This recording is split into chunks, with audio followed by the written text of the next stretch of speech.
It's Tuesday, June 2nd. Trouble on the tracks for the proposed high-speed rail line as Eastern Ontario communities come together to oppose the project. A city report is suggesting ways to patch up a multi-million-dollar infrastructure budget gap, including higher property taxes. And then I kind of look up and it was in this little V here. And you may have heard of a cat stuck in a tree, but how about a bear? Your Morning Ottawa starts right now.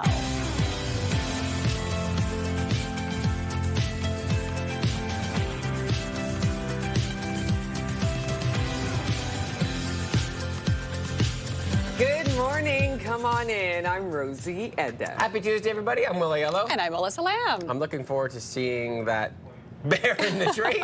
Something we don't see each and every day. Maybe on the West Coast, but we'll have to find out where that bear was hiding up there in the woods. And how terrifying to look up and be like, is that what I'm thinking it is? Because it looks like a bear, but it's Monday morning, so you never know. Yeah, that coffee hasn't quite kicked in yet. You're like, maybe I'm not actually seeing a bear. Uh-oh. Monday morning scaries. It looked big, but not super big, so it's kind of junior. So then I'd be looking around going, where's the mama? Yeah. Where is the mama? I got to be careful about that. That's the last thing you want to see on a Monday morning. All right, details on this, because we're all very curious. Coming up, we'll start with our news headlines on this 6 o'clock hour. The proposed high-speed rail line between Ottawa and Montreal is facing a new roadblock. Some Eastern Ontario communities are refusing to grant the Ground Corporation access to municipal land, which poses a challenge to studying where the Alto line should or could potentially go. Alto has not said where it's planning to build the first line connecting Ottawa and Montreal, but mayors in Eastern Ontario believe the requirement to sign NDAs says the opposite. Clarence Rockland Mayor Mario Zanth says the Alto line cutting through his city would result in at least 14 roads becoming blocked and less access for emergency services. Alto has said that it would prefer the high-speed rail project follow existing corridors. A potential option that has Zanth worried is the former rail bed turned recreational trail running straight through Bourget. The fact that they want us to sign an NDA means that they know exactly where this is going, and they just don't want to tell us. That's not a transparent way to essentially get access to a community. There is a secondary map. This is one that follows the 417, and I think most mayors are actually urging them to follow the 417, cross over, take the 401. That is where the train belongs. That is where Via Rail goes, and it works perfectly fine. The City of Ottawa signed an NDA with Alto as of December 12, 2025. But as of late March, they say that it does not have the list of landowners being approached or any information identifying specific locations for these site investigations. A report for today's Finance and Corporate Services Committee is suggesting ways to bridge a multi-million-dollar infrastructure budget gap, including higher property taxes. The report outlines ways to cover the $4.8 billion of infrastructure repairs and upgrades needed over the next 10 years. Those include replacing aging roads, parks, and recreation facilities, as well as enhancing services and building new infrastructure between this year and 2035 to help meet the funding requirements. Staff recommends a dedicated infrastructure levy added to property taxes. It would add about $46 a year to the average bill. Another recommended option is selling off aging city facilities. Prime Minister Mark Carney has announced the launch of a National Unity Council to help tackle rising anti-Semitism in the country. The Council has a clear mission to combat racism and hate in all their forms. Our actions must be local. And they start with clearly admitting that Canada's civic compact is failing Jewish Canadians. And they extend to all Canadians. Carney spoke at one of Toronto's oldest synagogues just weeks after members of the city's Jewish community were shot at with a replica gun. Minister of Culture Mark Miller will lead the council, which will include former Olympic gold medalist Catriona Lemaydon, tasked with studying what's causing the surge of anti-Semitism and improved data collection on hate incidents. Ottawa police continue to search for suspects after a chaotic scene at Mooney's Bay. An area councillor is reacting to the incident that sent 2 teenagers to hospital. Key thing about Mooney's Bay Park, it's basically pitch black once the sun sets. There is a path that runs through the park that's lit, but the beach and other places to gather are completely dark. So it's not safe, particularly you can't see what's going on there. But we really haven't had a number of incidents at Mooney's Bay Park. When asked if he would like to see more lights installed at the park, Brockington says it's a difficult balance because he doesn't want to encourage swimming after dark when no lifeguards are on site. No arrests have been made.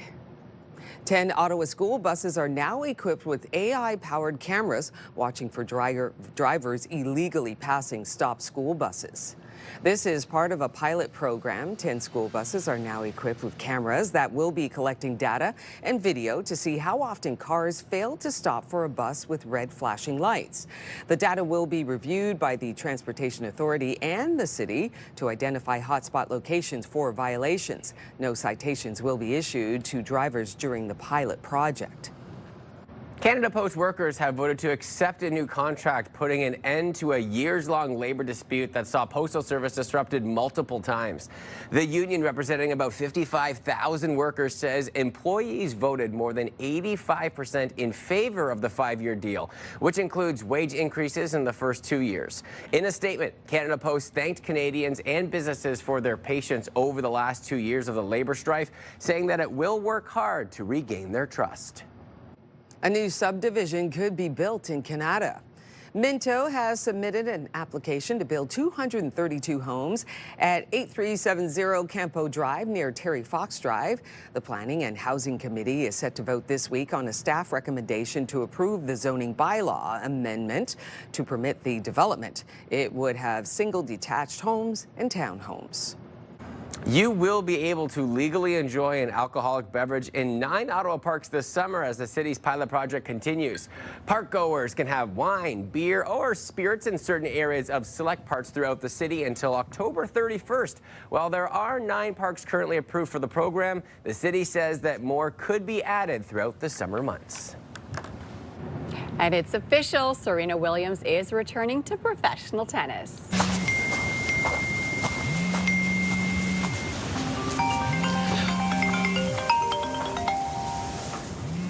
I gotta change my number.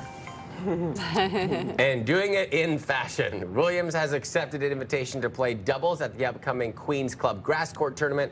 This takes place in London. The 44-year-old has not competed since the 2022 U.S. Open, where she bid farewell by declaring that she was evolving away from tennis. The tournament will start next Monday.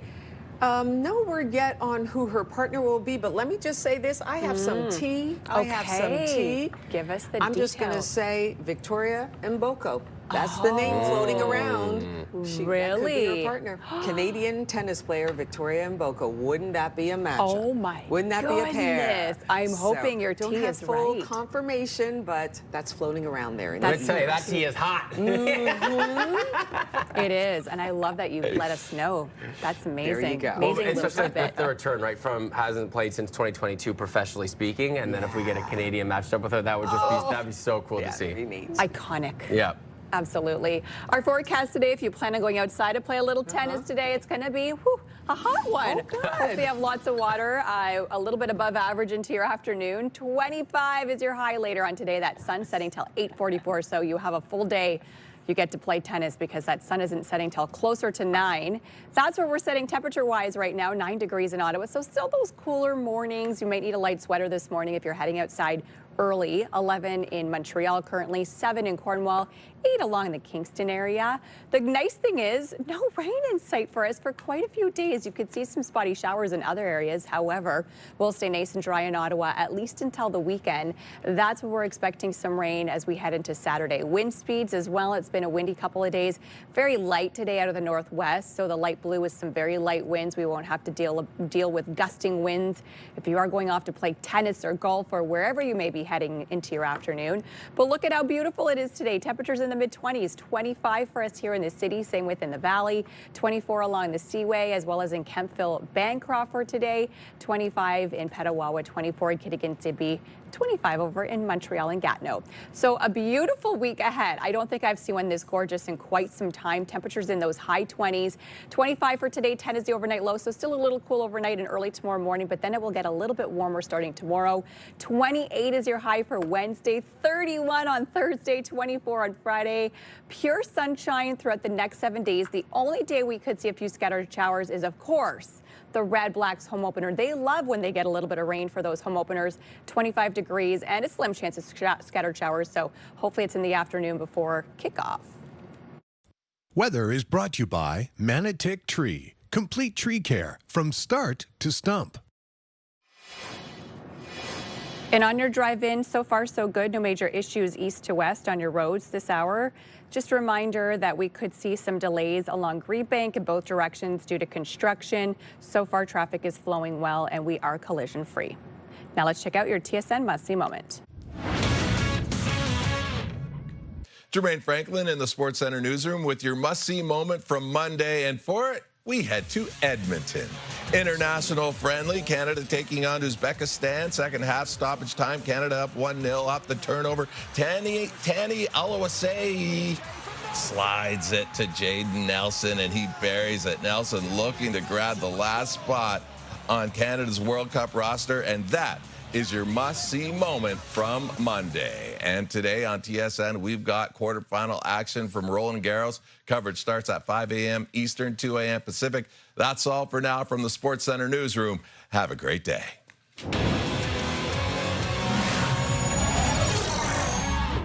Still to come on your morning, Ottawa. The proposed high-speed rail line between Ottawa and Montreal is facing a brand new roadblock. We'll tell you more about the eastern communities refusing to grant the Crown Corporation access to municipal land. The story continues on. Let's take a peek outside, shall we? Through our Centennial Glass sky cam. And how about that? Nothing but sunshine. I don't even think I see a cloud on that shot. Temperatures will be similar to yesterday. Winds calm and rain nowhere in sight. Stay with us, 6:12 on your Tuesday. We'll be right back.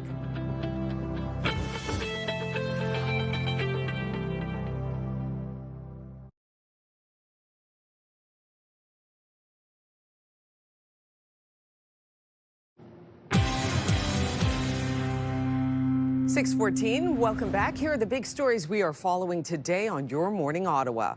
The proposed high-speed rail line between Ottawa and Montreal is facing a new roadblock. City staff are proposing a new way to address a multi-million-dollar gap in the infrastructure budget being tabled today. And Ottawa's Student Transportation Authority is using artificial intelligence. Now, a check on the forecast.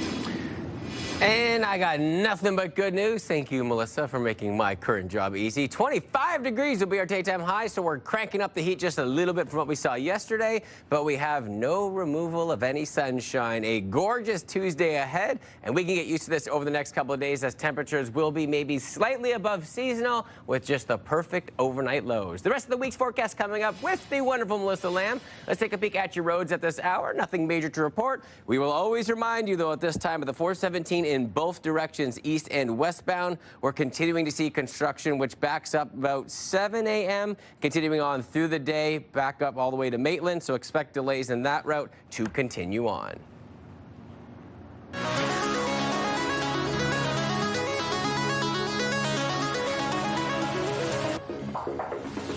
The proposed high-speed rail line between Ottawa and Montreal is facing a brand new roadblock. Some Eastern Ontario communities are refusing to grant the Crown Corporation access to the municipal land, which poses a challenge to studying where the Alta line should or could potentially go. CTV's Dylan Dyson has more on that story. People are walking there, especially with the animals. And Bourget resident Jerry DeArmo lives across from the now defunct Bourget train station and does not want to see rail tracks replace this recreational trail. I don't think it's a good idea. How are you going to take care of the public you know. It's a concern many in Eastern Ontario share as Alto continues to scout the area for pathways to build its high-speed rail line. Last week, the mayors of Prescott and Russell unanimously agreed to deny Alto access to municipal lands for surveying possible routes and refused to sign non-disclosure agreements surrounding the project. The fact that they want us to sign an NDA means that they know exactly where this is going, and they just don't want to tell us. That's not a transparent way to essentially get access to a community. In December, the City of Ottawa announced it had signed an NDA to gain access to Alto's rail project. Alto has said it would prefer the line follow existing corridors. The mayor of Clarence Rockland is worried about the possibility of the rail project cutting straight through Bourget. There is a secondary map. This is one that follows the 417, and I think most mayors are actually urging them to follow the 417, cross over, take the 401. That is where the train belongs. That is where Via Rail goes, and it works perfectly fine. Xanth says the Alto line cutting through Clarence Rockland would result in at least 14 roads blocked and less access for emergency services. While Alto has no finalized route, there are calls for the Crown Corporation to be more transparent. You can't consult on a train you already have an outcome for. They already know where this thing is going. Is that really a consultation? Or is it an information session? The problem with high-speed rail is it needs to be a very, very straight track, which means they can't maneuver it around people and communities and farms. Dylan Dyson, CTV News. A report for today's Finance and Corporate Services Committee is suggesting ways to bridge a multi-million-dollar infrastructure budget gap, including higher property taxes. Why don't we check in right now with Bill Carroll from the Morning Rush on News Talk 580 CFRA to get his thoughts. Hey, Bill. Hey, good morning. I hate this.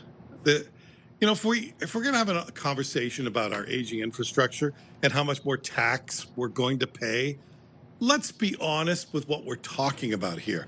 This is one of the oldest tricks in the political playbook, and it's coming from staff suggesting, we'll introduce a levy, so a designated tax that only goes to this one thing. Well, what's the difference? There's only me, there's only you, there's one taxpayer. Whether you call it a levy or you just raise property taxes, what's the difference? Well, there are a couple of key differences, actually.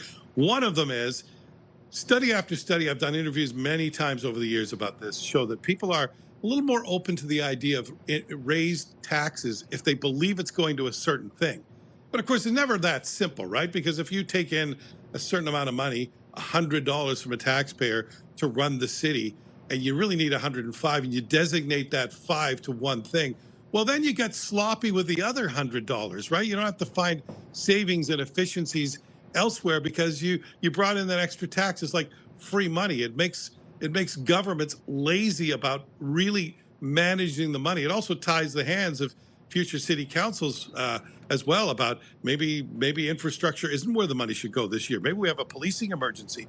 We need to put the money there. Maybe we had a lot of snow, big storms this winter. We need to put the money there. So you tie people's hands with it. So it's manipulative, and it can make governments even sloppier than they already are. So if we're going to talk about more money towards anything, let's have a real conversation. Let's not start it with a lie, okay? Next thing you know, we're going to tell people that, don't worry, it's a designated levy, and the foreign countries pay it. We don't. We can use the old Trump trick.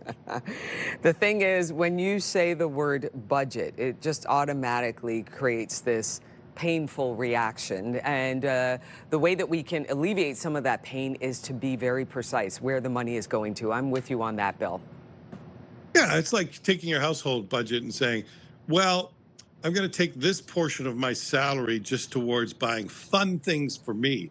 And then you think somehow that makes you a better budgeter, that you're taking care of your family business better. No, you're not. You're just predetermining how you're spending your money. You're just pre-budgeting, and you're not putting it necessarily in the right place. So I'm not fooled by this BS at all. Bill, you have yourself a great show. Happy Tuesday. Well, after all of that, yes, why not? Happy Tuesday. And remember, you can listen to The Morning Rush with Bill Carroll on News Talk 580 CFRA on weekdays from 6 to 10 a.m. Here's a live look from our Skycam on George Street. It is 6:21. You're watching Your Morning Ottawa on your Tuesday. We'll be right back. Good morning, Ottawa.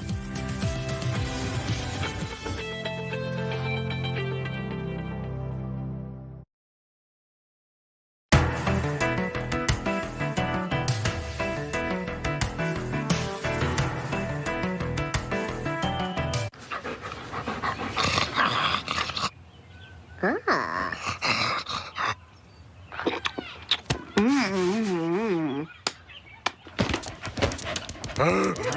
everyone, I'm back. Great to see you. Nice to meet you. Hey! Hey, Homer! Okay, thanks for coming. Today we're taking your comments on barbecue. What's your favorite thing to grill this time of year? Let us know. Ottawa.morning@ctv.ca. Barbecue, especially at 6 o'clock in the morning. I mean, what better time for barbecue? One thing, I'm afraid of the barbecue. I'm just going to be completely honest. There's something about the barbecue that just completely terrifies me. I love eating it though, and I'm very lucky that my husband is an amazing barbecuer. Yes. And we have like a smoker barbecue, so it has those pellets inside, and it kind of smokes the meat while it's barbecuing it, and it gives it this delicious flavor. So I will take anything from barbecue chicken to a burger. But I do love ribs, or like he makes this brisket too, like I think it's maybe a pork shoulder or something, and he cooks it slowly on the barbecue. We don't get it very often, but when we do, it's so tasty and delicious. Now we're talking. Yes, yes. Will is mesmerized. Yeah, he's like, I'm just dialed. It's like, I'm coming over. I'm thinking, I'm drooling. I'm basically Homer in that clip. I mean, you know that I am designated meat man on this show. Yes. I'm going to keep it very simple though. Nothing beats just a perfectly grilled steak on the barbecue. Oh, yeah. I love me some ribs too, Melissa. There's just something about you just continuously put that barbecue sauce on there. You slow cook it. The meat falls off the bone. I could be here all day talking about this, but I'm just going to go back to the generic. A nice ribeye, so it has a nice fat on the steak. With the perfect sear, that's my go-to. Rosie, is there anything on the grill that you like to cook? I will say something that I think you might like. Yes. I made corn ribs. I was going to say corn, last year. Have you ever tried that? No. Oh, I got Corn something ribs? for you this year. Really?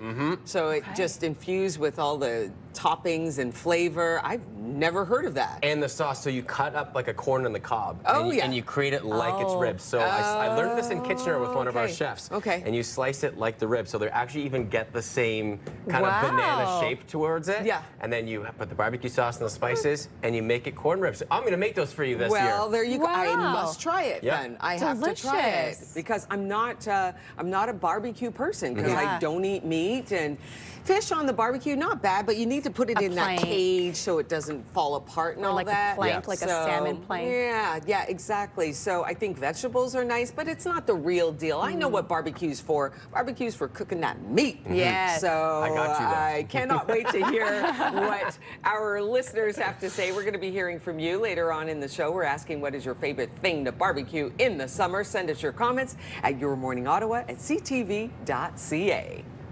And coming up on Your Morning Ottawa, we head up to our Capital Barbecue patio as the co-owner of Crooked Rubs join us to showcase some of their products and their grilling expertise. We'll have that coming up in the 8 o'clock hour.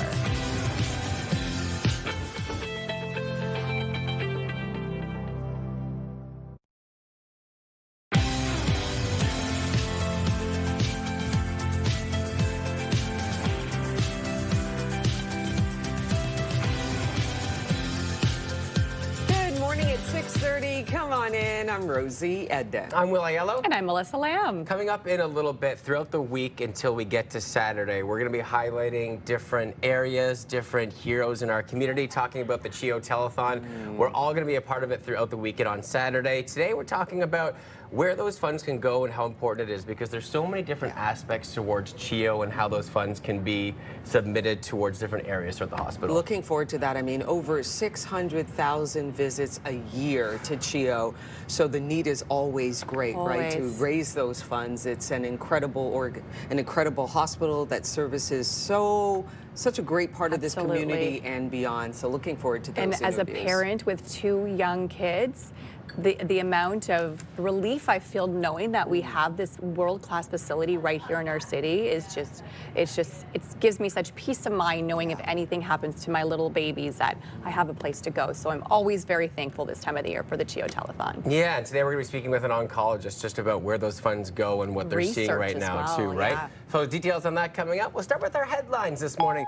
The proposed high-speed rail line between Ottawa and Montreal is facing a new roadblock. Some Eastern Ontario communities are refusing to grant the Crown Corporation access to municipal land, which poses a challenge to studying where the Alto line could or should go.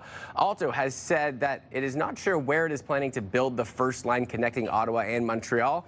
But mayors in Eastern Ontario believe the requirement to sign NDAs says the opposite.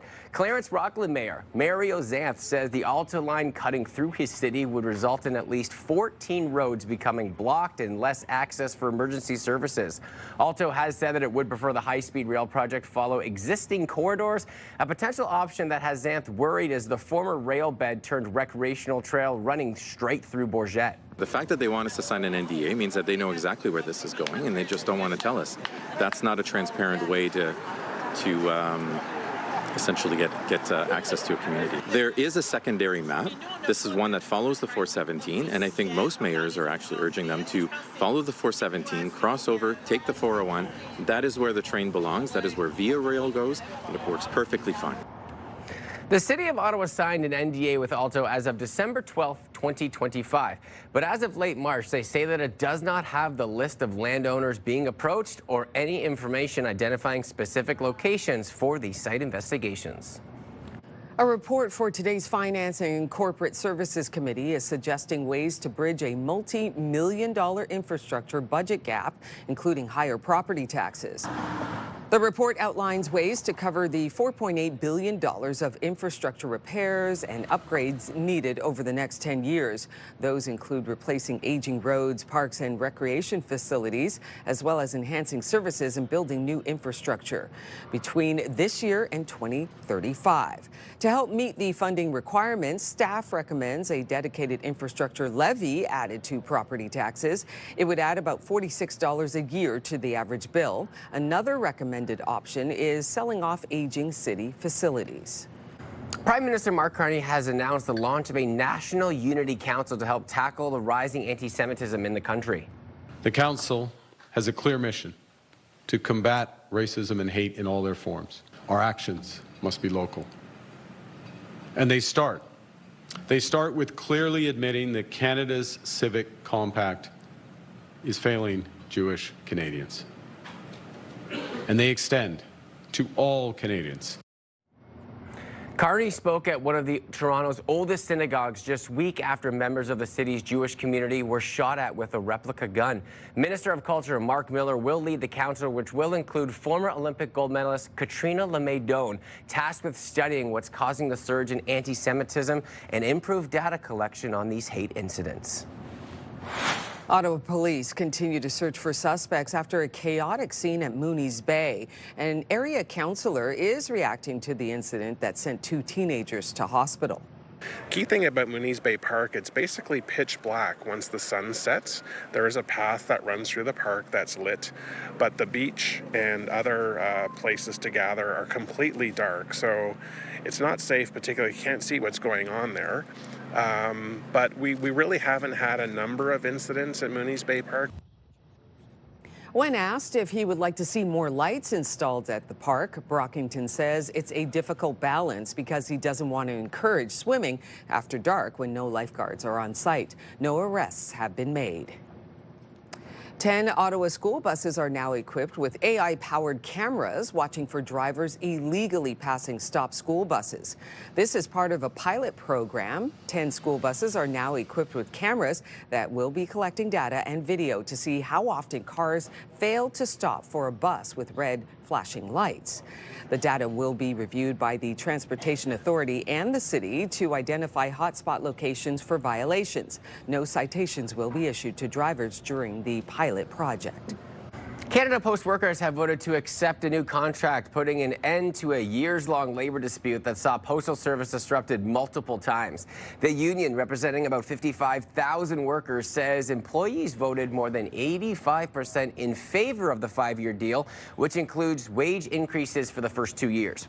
In a statement, Canada Post thanked Canadians and businesses for their patience over the last 2 years of the labor strife, saying that it will work hard to regain their trust. A new subdivision could be built in Canada. Minto has submitted an application to build 232 homes at 8370 Campo Drive near Terry Fox Drive. The Planning and Housing Committee is set to vote this week on a staff recommendation to approve the zoning bylaw amendment to permit the development. It would have single detached homes and townhouses.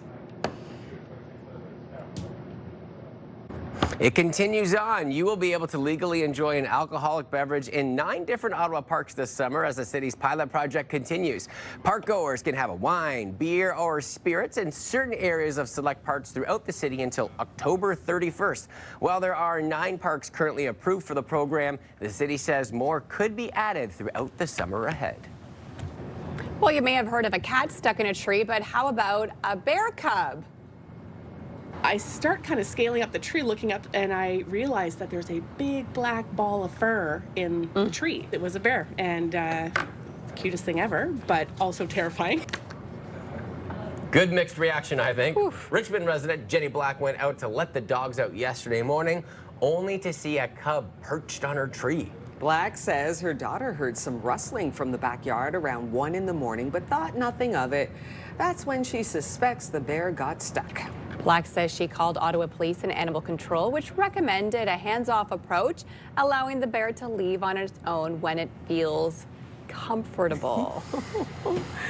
Where are you, Mama? There's that mama bear. Yeah, the exactly. entire time, I would be like this. Oh, walking yeah, to my just car, away. opening the door. Could get in, kids. Yeah. Watch that bear up there. Can't go outside today, unfortunately. It's going to be an indoor day.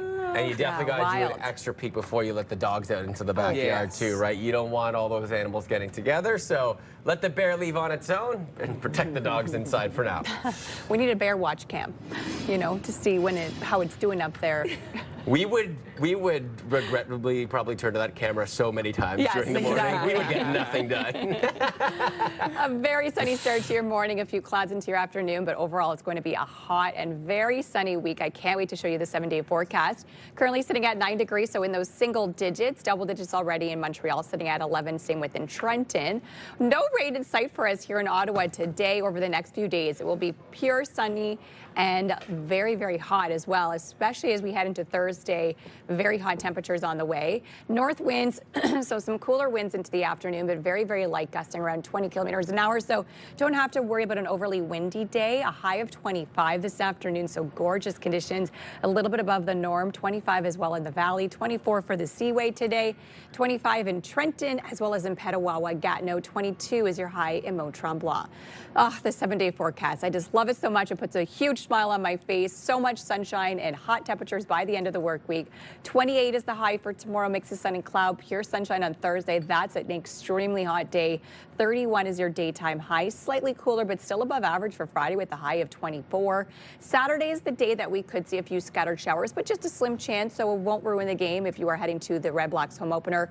And that sun sticking around Sunday and through Monday next week. Weather brought to you by Manotick Place Retirement Community, a community you can call home. Eastbound on the 417 slowing down at the 416 split in through Woodruff. Riverside and Bank area is seeing lots of congestion traffic, and things are slowing down in all directions. Construction continues along the 417 around Greenbank in both directions. Expect delays throughout your drive. And for those of you traveling out of town, there is a collision eastbound on the 401 between Highway 16 and Johnstown and Shanley Road. All lanes are closed in that direction. Traffic brought to you by Presler Injury Lawyers. 1-800-JUSTICE.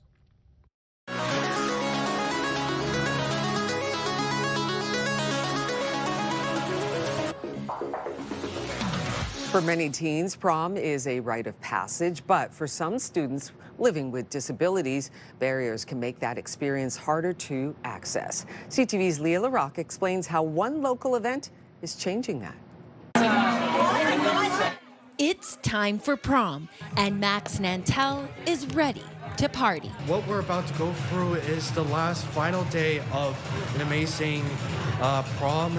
The graduating student has had some learning challenges in high school. My special needs is a bit of dyslexia, frustration problems, anger problems. But here, everyone is celebrated for exactly who they are. Everyone matters.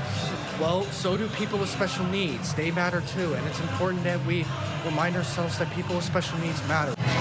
The dresses. My favorite color is purple. The music. All the ingredients of a classic prom. Prom is amazing. But all of the details are designed for people with disabilities and accessibility needs. It's everything down to the level of music, the volume level of music, the types of lighting. We have everything on a slow fade rather than a flash. Evelyn needing to take a moment to herself in a safe space. My anxiety takes over every time, and I have a hard time, so I have to wear my headphones every time. This is the second year that Pathways Prom has put on this event, and part of what makes it so accessible is that it's all free and held during the day, so teachers and educational assistants can come help celebrate. Educational assistant Keith Rowe will soon say goodbye to Madison. And now I get to celebrate her rite of passage from graduating this year. For families, it's a proud moment. Prom's a big thing, right, for everybody? So why can't they celebrate too? And look at them all, they're having a blast. There you go. And for Max, prom is also a chance to say thank you to everyone. I have people who help me in school, and I have people outside of school that help me. I have to give a lot of credit to my mother, who showed me a large part of my life that makes me happy. Leah LaRocque, CTV News. What an amazing story. Thank you, Leah, for bringing that on our Tuesday morning. Still to come on the show, Taylor Swift has announced her brand new project. Don't you worry. We'll be telling you all those details and what she's going to be releasing later this week. Let's take a peek outside, shall we? Melissa has been very excited all morning long talking about the forecast, and rightfully so. See what you got right here? Get used to it, baby. Sunshine and warmth on the way. Stay with us. 8:44 on your Tuesday. We'll be right back.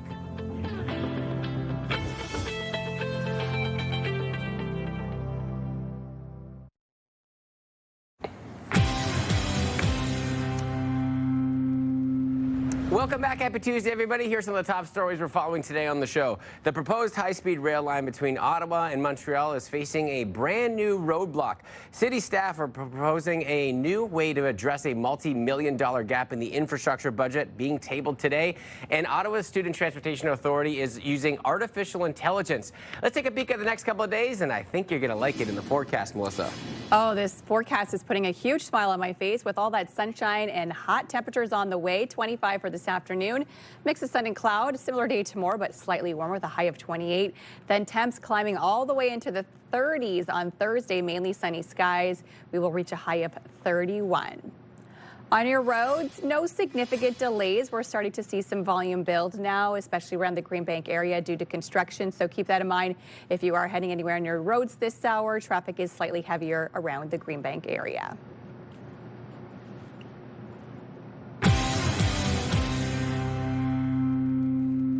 It is time now for your morning fix, and Taylor Swift's next song will be providing the soundtrack for some beloved toys. She announced yesterday her next track, called I Knew It, I Knew You, will be featured on the Toy Story 5 soundtrack.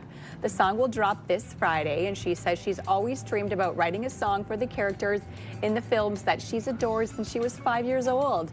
Toy Story 5 hits the big screen on June 19th. Very exciting. I love this collab. Something a little different. And super unique, right? You think about what she's accomplished so far up to this point. What else can I do that maybe you wouldn't see? How about a nostalgia track of one of my favorite movies growing up? Like I love it. That must be really cool for her too. And I know I'm going to be watching this with my kids, so now I get to listen to a Taylor Swift song at the same time. So moms are also happy. There you go. Winning. Exactly. Celine Dion's residency in the City of Lights is being extended due to overwhelming demand.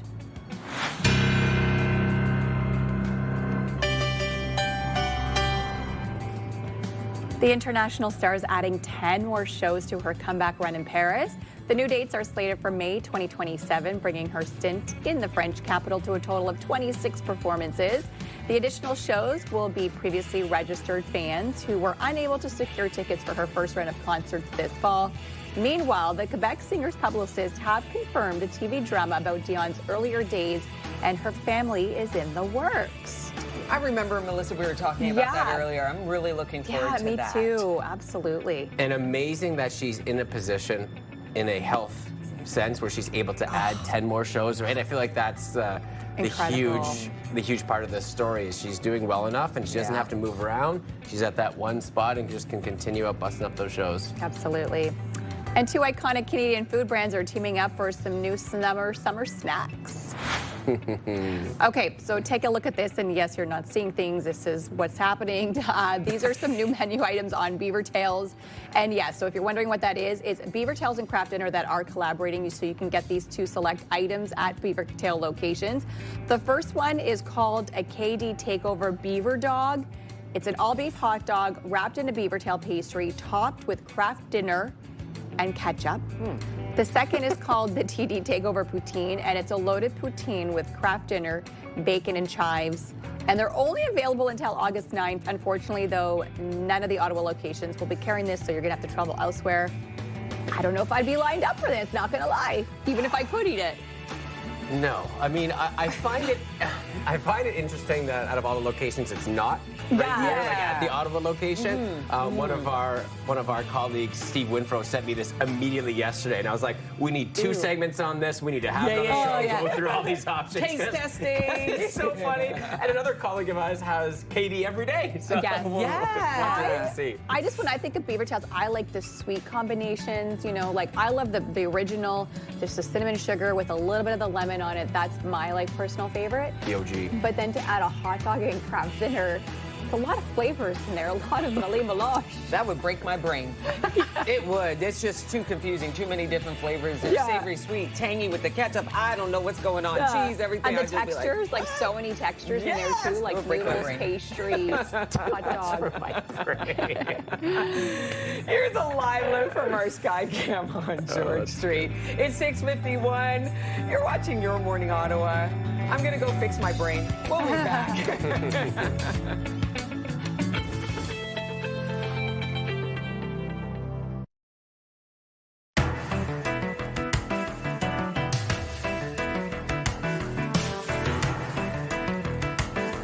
On today's show, we asked for your comments on barbecue. What's your favorite thing to grill this time of year? And here's what you had to say. All right, give us some ideas. Sherry says, I love a barbecued Italian sausage. My kids love barbecued hot dogs. All go well with salads. Elaine says, lots of veggies. There you go, Rosie. Some veggies for you. And Marjorie says, my favorite thing to grill in summer, hot dogs. I like barbecue chicken. Love it. All right, hot dogs, 2 on the list so far. Chloe says my favorite things to barbecue are sausages and steak. Steak is my all-time favorite thing to barbecue. Chloe, you're invited over anytime. Yes, it's true. There's something about a good grilled steak on the barbecue. Carrie says, I love making kebabs. They're quick and easy to eat and can accommodate everyone's different tastes. I make beef, chicken, shrimp, or just veggies, all with my yummy homemade sauce. Now I want to know what that homemade sauce is. Yeah, and you can put shrimp on the kebab as well. That'd be good. A nice cube of shrimp. Thanks for that idea. Okay, Luann says our favorite include ribs, steak, burgers, and hot dogs on the fire pit. When we have a crowd, beef brisket rules. Good old brisket. All great options, I think. I think so too. I just love that. How long does it take to barbecue a steak? Like a good old thick piece of steak? Depends on the thickness, I'd say, but a couple minutes each Are we talking medium rare? Yeah, if we're going medium rare, an 3 to 1.25 5. steak, we're going usually 8 minutes, usually 4 and 4, or split 2 1/4. You see? Depending on the reverse sear. I'll talk about this all day. yeah. That's why it's so fun to cook like barbecue meat on the grill, because it takes a while. You can show off your barbecuing skills while it's cooking and talk to people, and that's why I think steak and hot dogs really seem to be the favorite items there on the barbecue grill. All right, let's keep the conversation going. We are asking, what is your favorite thing to barbecue in the summer? Send us your comments at yourmorningottawa@ctv.ca. Here's a live look through our Centennial Glass Sky Cam. It's going to be a beautiful day. Temperatures, we're expecting to get up to a high of 25. 6:57. We'll be right back.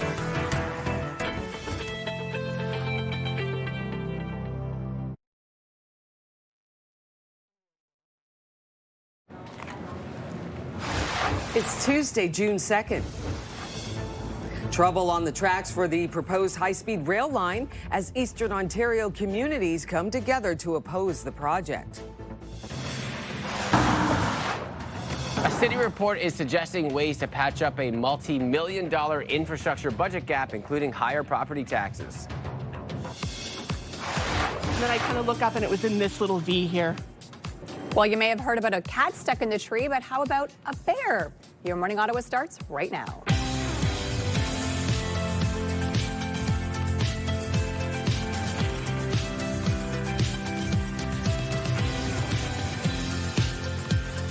Good morning to you just after 7 o'clock. Welcome. I'm Rosie Edda. I'm Will Aiello. And I'm Melissa Lamb. We still have a lot prepared here on the show. We're going to be talking with Chio coming up as we highlight a bunch of different stories and the research going on ahead of our telethon. We're going to be thrift shopping. We have a whole jam-packed Tuesday show for you, don't we? Looking forward to it. All right, we'll start with the news headlines this morning. The proposed high-speed rail line between Ottawa and Montreal is facing a new roadblock. Some Eastern Ontario communities are refusing to grant the Crown Corporation access to municipal land, which poses a challenge to study where the Alta line should or could potentially go. Alto has not said where it is planning to build the first line connecting Ottawa and Montreal, but mayors in Eastern Ontario believe the requirement to sign NDAs says the opposite. Clarence Rockland Mayor Mario Zanth says the Alto line cutting through his city would result in at least 14 roads becoming blocked, and it would require less access for emergency services. Alto has said that it would prefer the high-speed rail project follow existing corridors. A potential option that has Zanth worried is the former rail bed turned recreational trail running straight through Bourget. The fact that they want us to sign an NDA means that they know exactly where this is going, and they just don't want to tell us. That's not a transparent way to essentially get access to a community. There is a secondary map. This is one that follows the 417, and I think most mayors are actually urging them to follow the 417, cross over, take the 401. That is where the train belongs. That is where Via Rail goes, and it works perfectly fine. The City of Ottawa signed an NDA with Alto as of December 12, 2025. But as of late March, they say that it does not have the list of landowners that are being approached or any information identifying specific locations for these site investigations. A report for today's Finance and Corporate Services Committee is suggesting ways to bridge a multi-million-dollar infrastructure budget gap, including higher property taxes. The report outlines ways to cover the $4.8 billion of infrastructure repairs and upgrades needed over the next 10 years. Those include replacing aging roads, parks, and recreation facilities, as well as enhancing services and building new infrastructure between this year and 2035 to help meet the funding requirements. Staff recommends a dedicated infrastructure levy added to property taxes. It would add about $46 a year to the average bill. Another recommended option is selling off aging city facilities. Prime Minister Mark Carney has announced the launch of a National Unity Council to help tackle rising anti-Semitism in the country. The council has a clear mission to combat racism and hate in all their forms. Our actions must be local. And they start with clearly admitting that Canada's civic compact is failing Jewish Canadians. And they extend to all Canadians. Carney spoke at one of Toronto's oldest synagogues just weeks after the members of the city's Jewish community were shot at with a replica gun. Minister of Culture Mark Miller will lead the council, which will include former Olympic gold medalist Catriona LeMay-Doan, tasked with studying what's causing the surge in anti-Semitism and improved data collection on hate incidents. Ottawa police continue to search for suspects after a chaotic scene at Mooney's Bay. An area councillor is reacting to the incident that sent two teenagers to hospital. Key thing about Mooney's Bay Park, it's basically pitch black once the sun sets. There is a path that runs through the park that's lit, but the beach and other places to gather are completely dark. So it's not safe, particularly you can't see what's going on there. But we really haven't had a number of incidents at Mooney's Bay Park. When asked if he would like to see more lights installed at the park, Brockington says it's a difficult balance because he doesn't want to encourage swimming after dark when no lifeguards are on site. No arrests have been made. 10 Ottawa school buses are now equipped with AI-powered cameras, watching for drivers illegally passing stop school buses. This is part of a pilot program. 10 school buses are now equipped with cameras that will be collecting data and video to see how often cars fail to stop for a bus with red lights flashing. The data will be reviewed by the Transportation Authority and the city to identify hotspot locations for violations. No citations will be issued to drivers during the pilot project. Canada Post workers have voted to accept a new contract, putting an end to a years-long labor dispute that saw Postal Service disrupted multiple times. The union, representing about 55,000 workers, says employees voted more than 85% in favor of the 5-year deal, which includes wage increases in those first 2 years. In a statement, Canada Post thanks Canadians and businesses for their patience over the last 2 years of the labor strife, saying that it is going to work hard to regain their trust. You may have heard of a cat stuck in a tree, but how about a bear cub? I start kind of scaling up the tree, looking up, and I realize that there's a big black ball of fur in the tree. It was a bear, and the cutest thing ever, but also terrifying. Richmond resident Jenny Black went out to let the dogs out yesterday morning, only to see a cub perched on her tree. Black says her daughter heard some rustling from the backyard around 1 in the morning, but thought nothing of it. That's when she suspects the bear got stuck in the tree. Black says she called Ottawa Police and Animal Control, which recommended a hands-off approach, allowing the bear to leave on its own when it feels comfortable. And now we have an incredible birth announcement to share. A gorilla at the Woodland Park Zoo in Seattle has given birth via C-section. The procedure is extremely rare and came after some complications were found in an ultrasound. It was performed by a local medical team who typically works on humans. It is the first gorilla born by C-section in the zoo's 126-year history. Only a handful of C-sections have ever been performed worldwide on gorillas. Both mother and baby are happily doing well. Oh, I love that. It's amazing that they were able to, discover this before and everybody is here safe and sound. But what a remarkable thing, right? C-section on a gorilla. And wild that that's usually something, that the doctors would perform on humans and probably so rarely on a gorilla. So that must have been a very tense situation, but everything went well. That's fantastic. And I have so many questions that are floating in my head about the recovery mainly, right? Because it's a rough recovery as one who's had 2 of them. So I'm just like, how does the gorilla know to just be careful with like sutures and things like that? I don't know if they have sutures or how they, Yeah, keep activity low. I'm gonna stress those stitches. The gorilla. Got it. Don't pick up anything over 10 pounds. Might be 6 if you're a gorilla. I don't know. Or maybe more. Maybe they're more. pretty jacked, We'll have to. Yeah, they are. It's true. That's my gorilla. I don't have muscles like a gorilla. We got this beautiful photo sent to us from Kathy. It's a walk in the Gatineau Park on the waterfall trail with our walking crew. Weather Picture, brought to you by Box Me Up. Moving, staging, renovating, just box me up.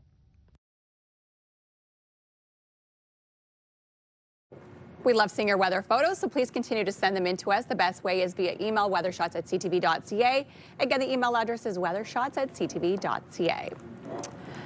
And a beautiful day ahead in our forecast today. Above seasonal temperatures this afternoon, a high of 25 later on today. The sun setting at 8:44 p.m. So a nice full day of golf or tennis or pickleball or whatever you would like to do, because it's going to be a beautiful one to get outside. We have warmed up. We're now sitting at 11 degrees here in the city. Still single digits for the valley, sitting at 9, 13 now in Montreal, 10 in Cornwall, 12 currently in Kingston. In our skies, it will be absolutely beautiful today, tomorrow, Thursday, and Friday. No rain in sight until Saturday. That's the day that we could see a few scattered showers in the forecast, so we could get some wet weather in through the weekend. But overall, it's just going to be beautiful over the next 7 days. 25 is your high for today, so kids heading off to school, make sure you lather on that sunscreen and make sure you have plenty of water, maybe a sun hat, because it will be sunny and hot into the afternoon. Similar temperatures across the region, 24 for Cornwall, Brockville, Kingston. Trenton also sitting at 25, same out in the valley today, 24 in Kittigan, Zibi, 22 22 over for Mont-Tremblant. And check out the 7-day forecast. I just love it so much. I wish every 7 days looked like this. 28 for tomorrow, mix of sun and cloud, more sunshine on Thursday, high of 31, 24 for Friday, 25 on Saturday. And look at that sunshine sticking around and through next week. Saturday, we could see a few scattered showers. 7-day weather forecast brought to you by Davidson Hearing Aid Centers, celebrating over 80 years in family business.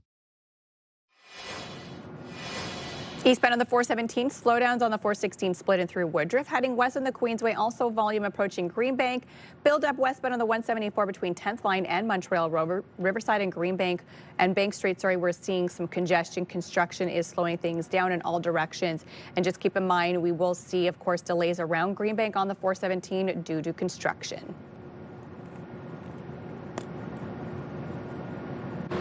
The local fight to end youth homelessness has received a big boost, and we've got Rachel Wilson from the United Way here to talk about this incredible funding. Good morning to you, Rachel. Good morning, Rosie.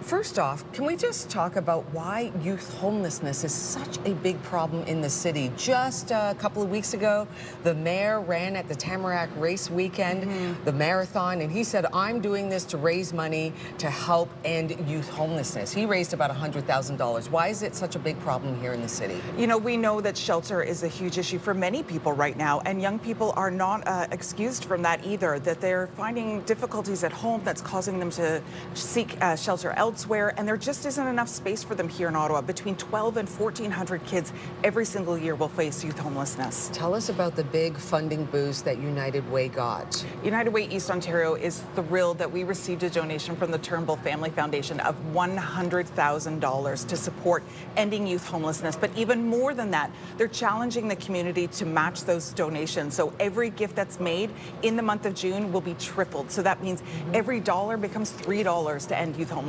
Okay, let's talk about the summertime and this problem of youth homelessness. Is it particularly acute in the summer? Well, it becomes more challenging because you think about they don't have access to their supports that they usually have at school. So you think about a teacher or a coach, even their friends and friends' family. So those supports are gone, and they're often left at home, perhaps alone, facing difficult, challenging relationships. So our focus is really on that prevention piece. So making sure kids have access to the supports they need so that they don't end up needing to seek shelter. Rachel, can you tell us how the United Way here in Ottawa is helping to alleviate this problem, helping to fix this problem of youth homelessness? What are y'all doing? We're very focused on prevention, and we've actually been working in this space for over 10 years now, focusing on family connections, wraparound supports. We know that kids need shelter, but once they're in a home, they need more than that. So we want to make sure that they have those supports that will really help them thrive.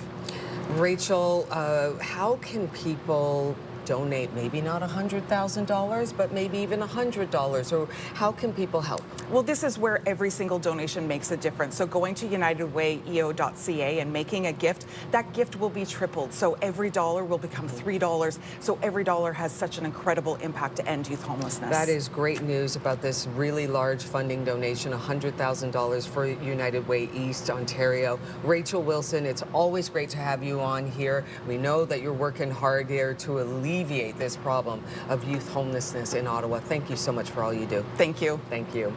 Let's take a live look now. Centennial Glass Skycam. Look at this gorgeous, gorgeous scene. It's going to be a beautiful day. 25 our forecast high, plenty of sunshine. You're watching Your Morning Ottawa. It is 7:14, and we'll be right back.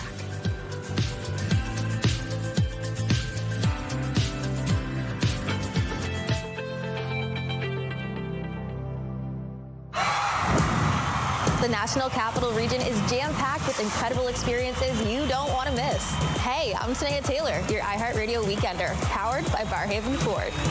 Get the inside scoop on all the biggest and best events every Thursday, Friday, and Saturday on CTV, Move 100, Pure Country 94, TSN 1200, and News Talk 580 CFRA.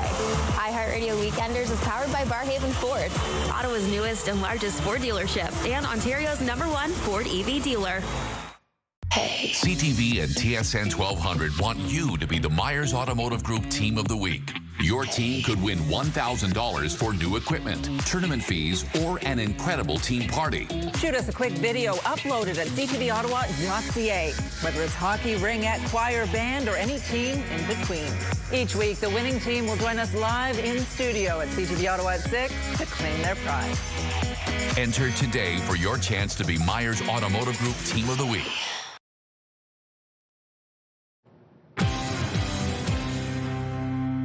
7:18. Here are the big stories happening today on Your Morning Ottawa. The proposed high-speed rail line between Ottawa and Montreal is facing a new roadblock. City staff are proposing a new way to address a multi-million-dollar gap in the infrastructure budget being tabled today. And Ottawa's Student Transportation Authority is using artificial intelligence. Now, a check on the forecast. A beautiful day ahead, and temperatures a little bit above seasonal into the afternoon. We will reach a high of 25 late today, mix of sun and cloud into your day ahead. Overnight temperatures falling to 10 degrees, but overall just a stunning day to get outside and enjoy the warm weather and all that sunshine. On your roads, we do have some slowdowns right now. Eastbound, the 417 is heavy. The 416 split in through Woodruff. Heading west, we're also seeing volume on the Queensway around Greenbank. 174, it is heavy on 10th line westbound between Montreal Road and 10th line. So give yourself some extra time. But the good news is collision-free still on your drive-in. Thanks, Melissa. Our countdown to the CHEO Telethon continues today. We are joined this morning by pediatric hematologist oncologist for CHEO and an investigator at the CHEO Research Institute. Dr. Nirav Thakkar's work focuses on improving outcomes for kids with brain tumors. He's leading a first-ever clinical trial exploring new approaches to childhood brain cancer treatment, and he joins us this morning to talk about it. Good morning to you. Good morning. We are so thankful to have you on. You know, first, I would love our viewers to hear a little bit about your journey up to this point. Yes, so my journey actually started, in India, where I trained mainly with kids with cancer, then moved to UK. I was then in Canada. I've been for almost last decade, where I've first worked in Toronto, and last 5 years I've been here in Ottawa, in CHEO, trying always to see what more we can do to improve life of kids with cancer. You know, from all of your experience, what have you learned that really moves the needle? Is it funding? Is it teamwork? What makes us get that progress that is such needed at this time? I think it's a combination. I think we need a part of everything. We need some very good research to go to the funders and say that how we can improve and change lives. And then we need to show that even to the community and the families. And then together that actually creates enough momentum in the system to get it back to where we need it the most, is get that funding and get things moving in the system. Money moves everything, doesn't it? Especially in your world. Yes, unfortunately that's the case, but yes, money is needed, and we do need funds to get some great and innovative therapies that is going to improve lives for tomorrow and today. And you're working on this really important clinical trial. Tell me a little bit about why you're going down this avenue and why clinical trials are so important in your work. Yes, so clinical trials are the safest way and the most responsible way that we can get newer, innovative, and potentially life-saving therapies for our kids.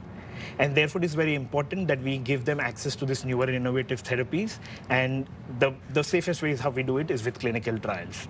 And we actually, here in Canada and CHEO, we have access to them, but they're very limited as compared to our southern neighbors. We have probably around 10% of trials which they have.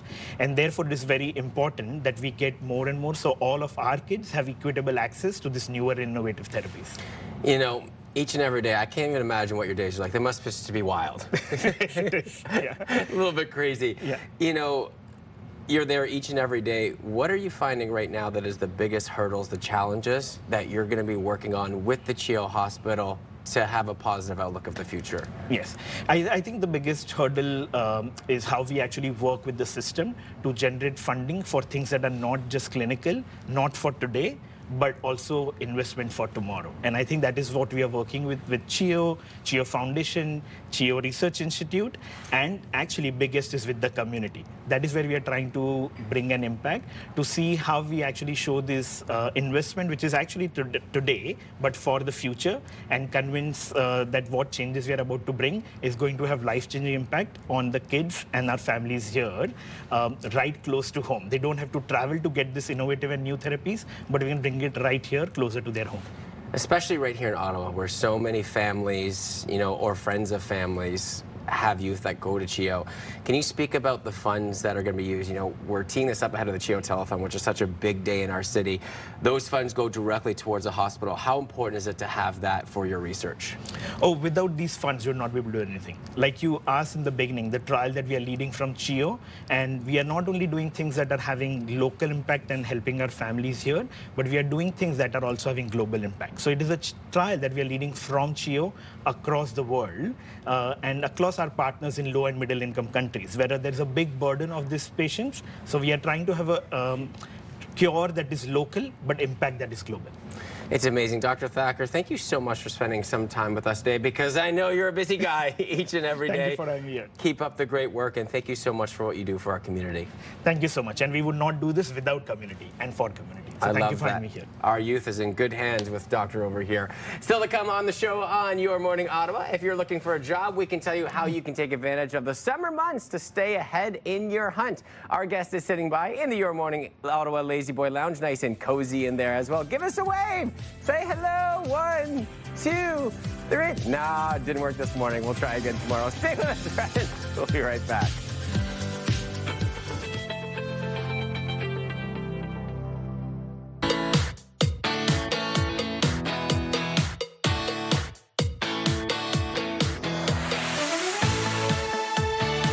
The St. Hubert Foundation and its franchisees have been proud supporters of CHEO for many years. Every year, CHEO benefits from their financial generosity, and they fuel our telethon volunteers with their delicious meals. They believe in partnering with their local pediatric health center and supporting child and youth health in our region. They are proud to support the CHEO Telethon this year as a matching donor. This Miracle Match is sponsored by St. Hubert Foundation. It is now time for our miracle match. We have to thank St. Hubert. So special. We've got Sophie here from Move 100. Yeah, so what a excited. special time. Start the clock. Sophie, this time right here is where the dollar can go so far. That's right. We are doubling your donations right now. And of course, we all know how important CHEO is to the Ottawa community. And today's the day to make those donations really count. I just think about CHEO and what it means to this community, to Ottawa. Over 600,000 visits annually. And then the emergency, over 70,000 people go through there. It's such an important institution. It is, and the resources it takes to make something like this work are incredible. And the families that use CHEO and the services provided, don't forget that CHEO doesn't just do emergency services and travel. They also do all kinds of transportation, including air transportation. That is very expensive. That's why right now it is so important to donate. And this is our miracle match time. And Sophie, you got a board behind you there to do a little bit of math. Okay. Thank goodness I have the numbers in front of me, because math is not my strong suit. So we're doubling today, obviously. 10 equals $20. 50 equals 100, 25, 50 if you want to kind of go in between there. There you go. 100 equals 200, and $250 goes a really long way. $500 for CHEO. We know that times are tough for a lot of folks out there, but there's something about being able to stretch your dollar and give even just $10, and it turns into 20. So important. This is our miracle match time. And we've got a special message from Adeline. 30 seconds left in this miracle match. Call now. Ah, there you go. Yeah. 30 seconds I left. mean, how does that not warm your heart just seeing those two faces on the screen? Yeah. These are the people who are going to benefit from your donations the most. We are so glad that you are here watching on our miracle match. Just a couple seconds left here to double your dollar here. $10 equals $20. $20. Yeah. Very, very important stuff. And we're really glad that you can be a part of it here. And don't forget to be a part of our CHEO Telethon. You can join us on Saturday, June 6th at 4 p.m.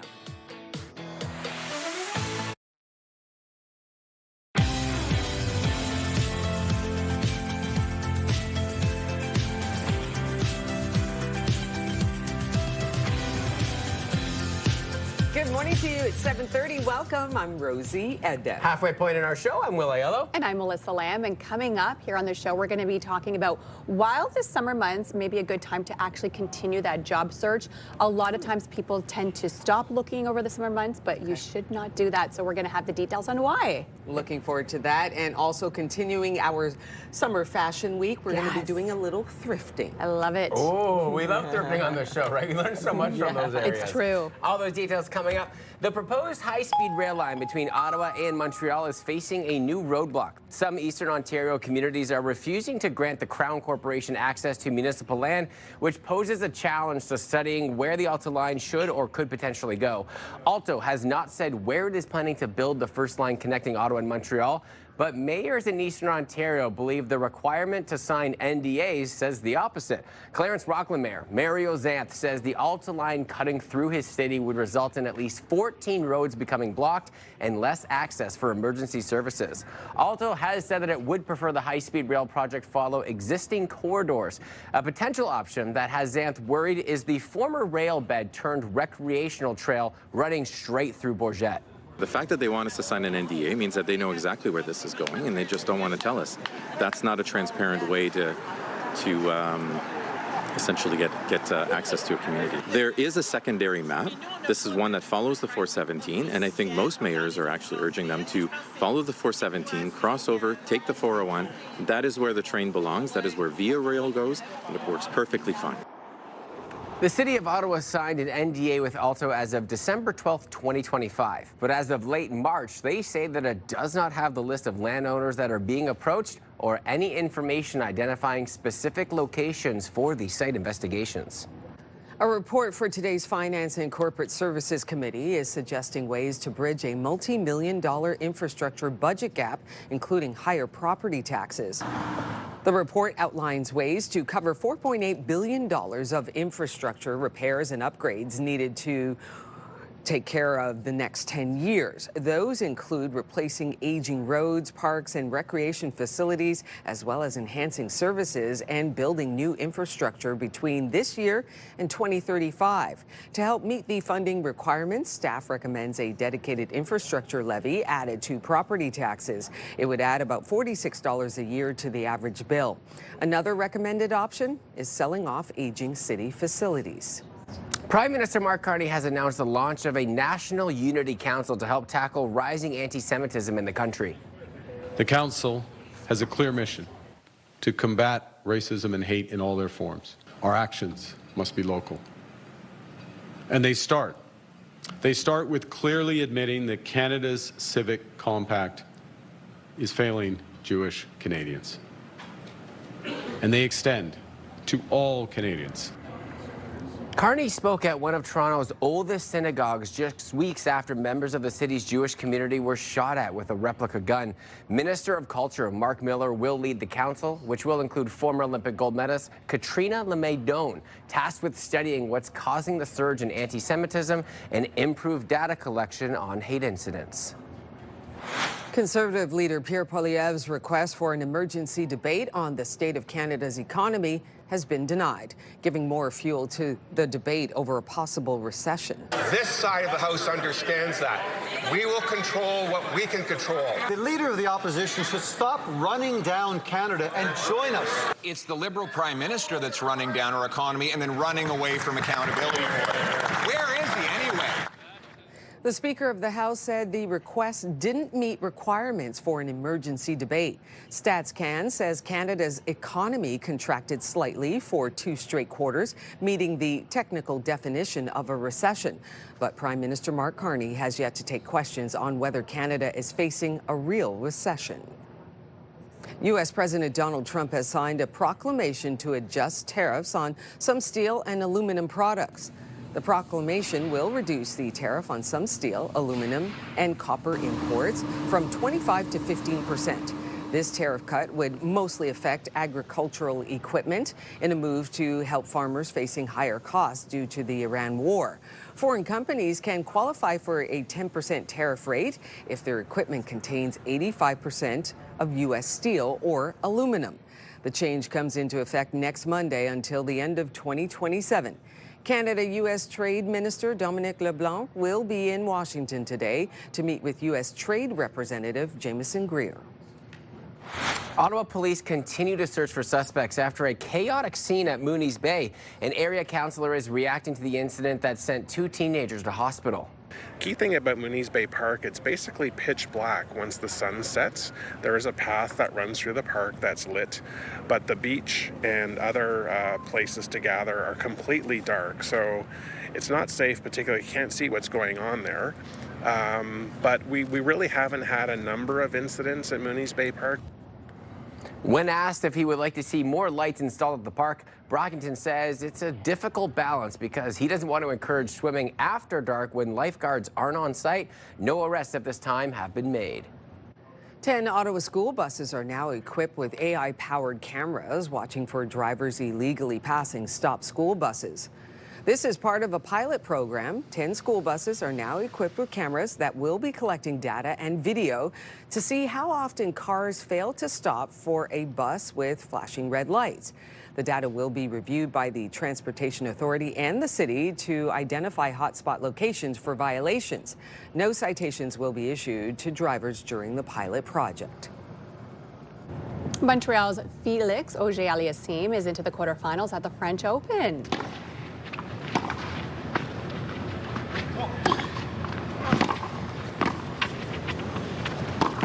That's excellent from Felix Auger-Aliassime, and he's asking. Aliassime won his round of 16 match in straight sets to book his spot in the quarters.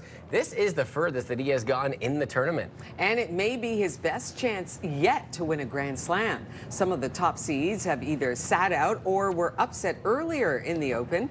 Felix Auger-Aliassime is back in action tomorrow. Amazing. That's Crazy incredible. to think that this will be the first time that, he's had his best chance at this point. He's so good. Hopefully he can keep that momentum going forward and keep striving on. Absolutely. And maybe a good day to get outside and play tennis in Ottawa today. It's going to be absolutely stunning. A hot one, though. Make sure you're drinking lots of water and maybe have a visor on or a hat because it will be very sunny out there. A few clouds into the afternoon, and overall this week is looking sunny and very, very hot, especially towards Thursday. Sitting at 11 degrees right now, 13 in Montreal. Still single digits in the valley, sitting at 9 degrees, but warming up everywhere else. Inner skies, sunshine today, tomorrow, Thursday, Friday. Even Saturday, we're going to see sunshine in the forecast for us.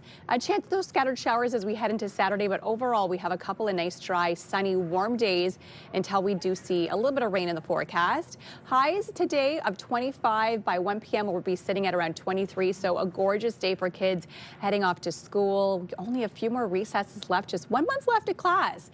18 by 10 a.m. and then you could see slowly warming up by noon hour, sitting at 21, 23 by 1 p.m.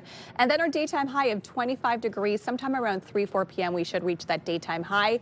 24 along the Seaway, 25 in the Valley for today, 24 as well over in Kingston. The Valley will sit at 25 into Petawawa, Gatineau, 22 for Mont-Tremblant. Over the next 5 days, absolutely stunning temperatures on the way. 10 is the overnight low tonight, so still slightly cooler. An overnight mix of sun and cloud. Tomorrow hot, 28 is the high. 31 on Thursday, pure sunshine. A great day to head and try and find somewhere to cool off on Thursday.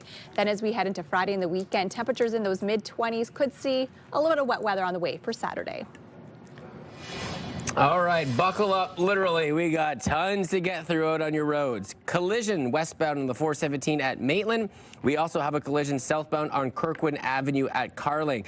Taking a peek at your highways on your Tuesday morning. Eastbound on the 417, slowing down on the 416 split into Woodruff. Heading west on the Queensway, seeing some volume approaching Greenbank, as well as between the 174 split and Nicholas. We also got buildup westbound on the 174 between 10th line and the 174 split. Riverside and Bank area seeing lots of congestion, construction slowing things down in all directions in that area.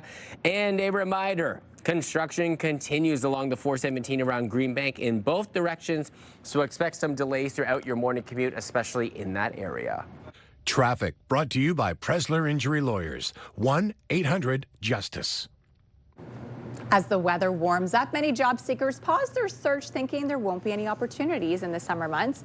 But career coach Michelle Schaefer is here to tell us that the job search should never be shut down. She's joining us now to tell us how you can stay ahead in the job hunt while still enjoying everything the season has to offer. Good morning to you. Good morning, Melissa. Okay, so this is true. The summer months come and we think, let's put this on pause, but we should not be doing that. No, I mean, I've been hearing this for over a decade that, in the summer you shouldn't be doing anything, that there's not as many postings, which is true. The postings slow down, but people are still getting hired. There's still offers that are being extended. So it's really a myth that you shouldn't be looking in the summer. So I really encourage everybody to not put the brakes on their job search, to still keep the lights on and keep the momentum going. Great time to be networking too come the summer months, right? It really is. I mean, everybody wants to be, sitting on a dock, obviously, and, taking the time off in the summer. The weather is really great now, but it can be really tempting to just shut everything down. You can do a lot to build those relationships, as you mentioned. So the myth is not to shut down during the summer months. Exactly. Let's keep on moving and talk about the cost. Yeah, there's a huge cost to just putting on the brakes and shutting down your job search completely.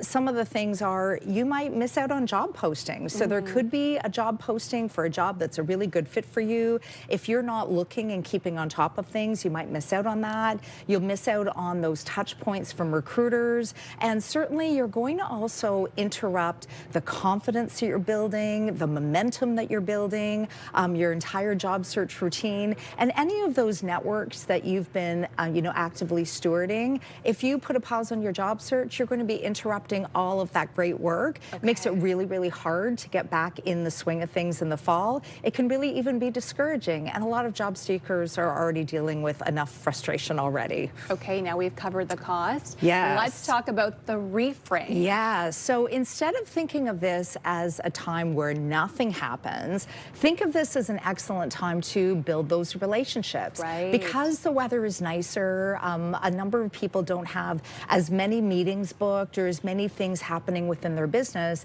This is a great time to really seek out those companies that you're interested in working with and working for. Find a contact in your network that can open up the door and get you a conversation. Reach out and invite that person to a patio, have a coffee, explore what that company is like as a place to work. You might actually find out about some jobs that are actually at that company. So having those conversations, those informational interviews, great time to do that in the summer. So just basically reframing the way you're looking for that job. Exactly, exactly. All right, let's move on to the last tip, and we're talking about the strategy. Yeah, so this is really about the consistent light touches to really keep the lights on for your job search. So for some people, if they already are spending maybe 3 or 4 hours a day looking for work, in the summer, you can actually scale that back. So maybe it's an hour or 2 hours even.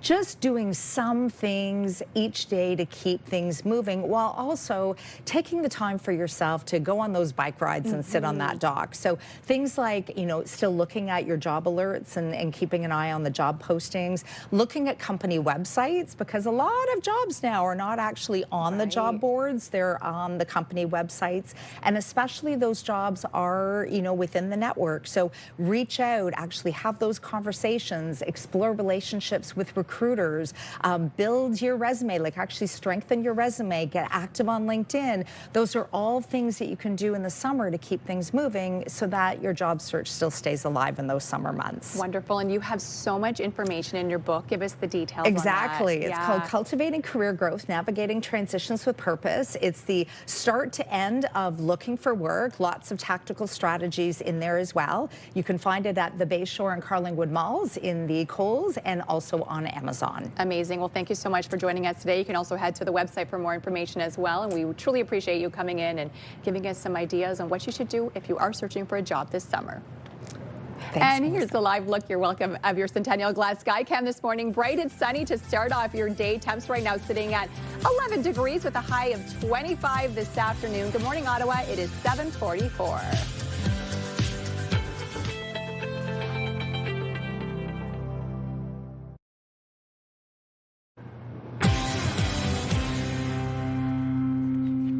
7:48, welcome back. Thrifted finds that no one else has brings a whole new meaning to summer fashion. And helping us today for our Summer Fashion Week to make our wardrobe stand out is Mark Sola, co-founder of Thrift Sola. Look at all the stuff he's got here. Good morning to you, Good Mark. morning, Ottawa. Good morning, Rosie. It's so great to have you on. Okay, first of all, tell me about Thrift Sola and tell me about this t-shirt right here. Okay, so I started in 2017. This just started as like a side business. I'm a full-time nurse, so shout out all my nurses on shift right now. I'll see you at night shift later on. Yeah. And this just started as a side thing and then kind of just snowballed, and now I nurse full-time and do this full-time. That is fantastic because it's your passion Yeah, as I well love as it. nursing, I of love course. it. So why the t-shirts? You're loving t-shirts, aren't you? Yeah, so just so I'm a 90s baby, so anything that brings like that nostalgia. Yes. Like, and that emotion, and it's like stuff you can't find this in the store. So nice Mariah Carey, Boys to Men. Can you tee, turn front and around back. here? Look at this. Look at Mariah and Boys to Men. Yeah, it's a That's good what, one. oh my goodness, vintage stuff here. Yeah. Let's talk about what you have on the rack here. You want to pick out something for that sure. you want to talk about? I definitely packed the rack there for you guys, but NBA Finals is happening right now. Look at that. So I got this crazy all over print Knicks tee. Isn't that beautiful? It's amazing. Yes, And yes. this is the stuff that I wish I was finding every single day. Well, we got Canada's team, U.S. team, Buffalo Bills. Yeah. People love the Buffalo Bills A lot of here. Canadians go over and cheer for the Buffalo Bills in the NFL. And, oh, wow, the Bulls. Yeah, this is a good one. Really? So what's it like when you discover a t-shirt or a sweatshirt? You go, how do you feel? I get a rush. I get a rush. Like, I love finding this type of stuff. Brought some Canadian pieces for you guys. Love a good Celine Dion. Look at this Shania Twain. concert tee. This is great merch. Yeah. And look at her, and now she's going back on tour. Well, she's it's good to see that she's recovered I'm so there. happy. Yeah, she'll be back she'll be in Paris and performing there. So maybe somebody will want to get that t-shirt as well. The little 98 Backstreet Boys tee. Like, this is the good stuff. Oh, look at that. Let me just see the year there. 98. You know what? You've got t-shirts, but you also have some clothing as well, different clothing. Like you got pants. Yeah, for sure. You got jackets. So definitely got the racing jackets. Yeah, look at you. Okay, let's see the pant real quick here. I mean, All you've right. got so much wonderful stuff. All right, so vintage. well, Look at summer, this you can't go wrong with a jort. Yeah. I got tons of those available at any given time. Yeah. But has this been on CTV Live? No, it has not been. Jinko jeans. Look at that. Yeah, that's beautiful. You can put your whole there you go. lunch, dinner, and breakfast all in the pockets. I just think it's Crazy so piece. fun how you just take your passion and take it to a next level here. Thank you. With these thrifting finds here. Thrift Sola. Where can people find you? So you can find me on Instagram at thrift_Sola, or a regular vendor at 613 Flea down at Lansdowne. Mark Sola helping us thrift. I love this. Boys to Men, Mariah Carey. That was a great matchup. That was a great time. It really was. I remember it well. Thank you, Mark. Thank you, Rosie. Melissa. Well, coming up on Your Morning Ottawa, we head up to our Capital Barbecue patio as the co-owners of Crooked Rubs join us to showcase some of their products and their grilling expertise.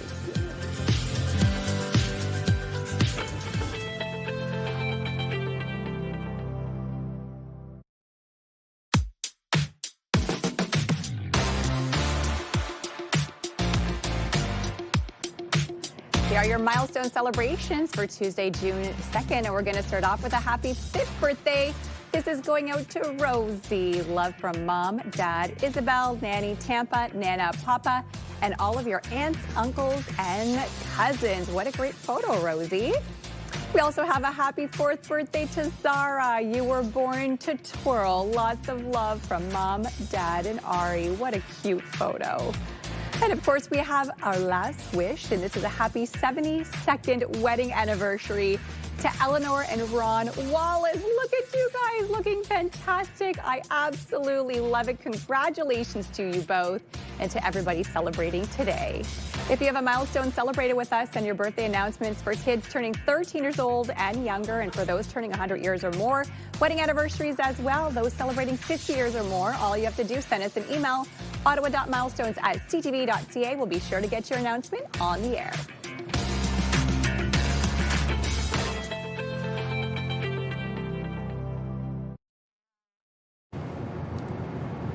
It's Tuesday, June 2nd. Trouble on the tracks for the proposed high-speed rail line as Eastern Ontario communities come together to oppose the project. A city report is suggesting ways to patch up a multi-million-dollar infrastructure budget gap, including higher property taxes. And it's barbecue season. Co-owner of Crooked Rubs join us to showcase some of their products and their grilling expertise. Your Morning Ottawa continues right now.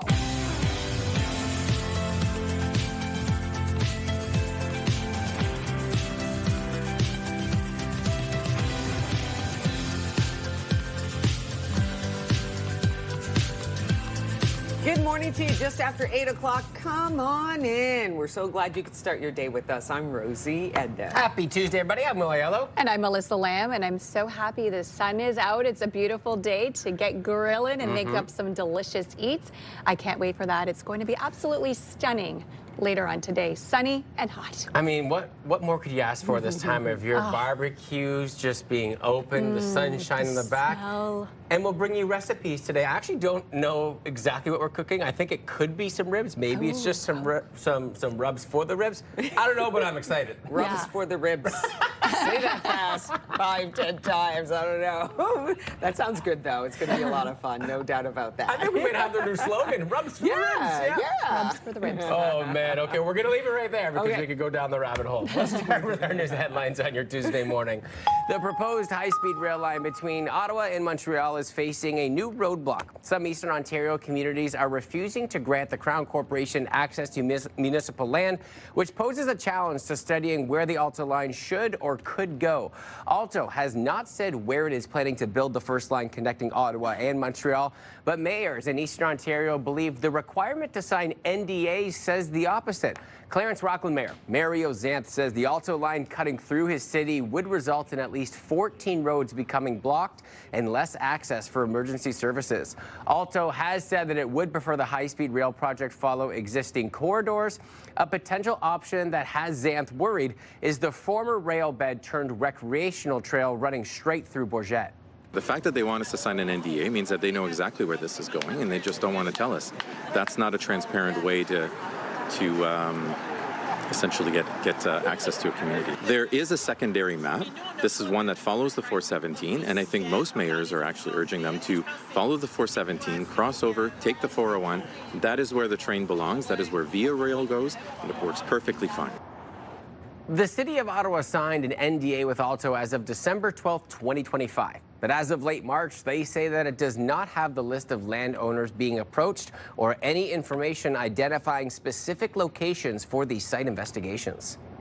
A report for today's Finance and Corporate Services Committee is suggesting ways to bridge a multi-million-dollar infrastructure budget gap, including higher property taxes. The report outlines ways to cover the $4.8 billion of infrastructure repairs and upgrades needed over the next 10 years.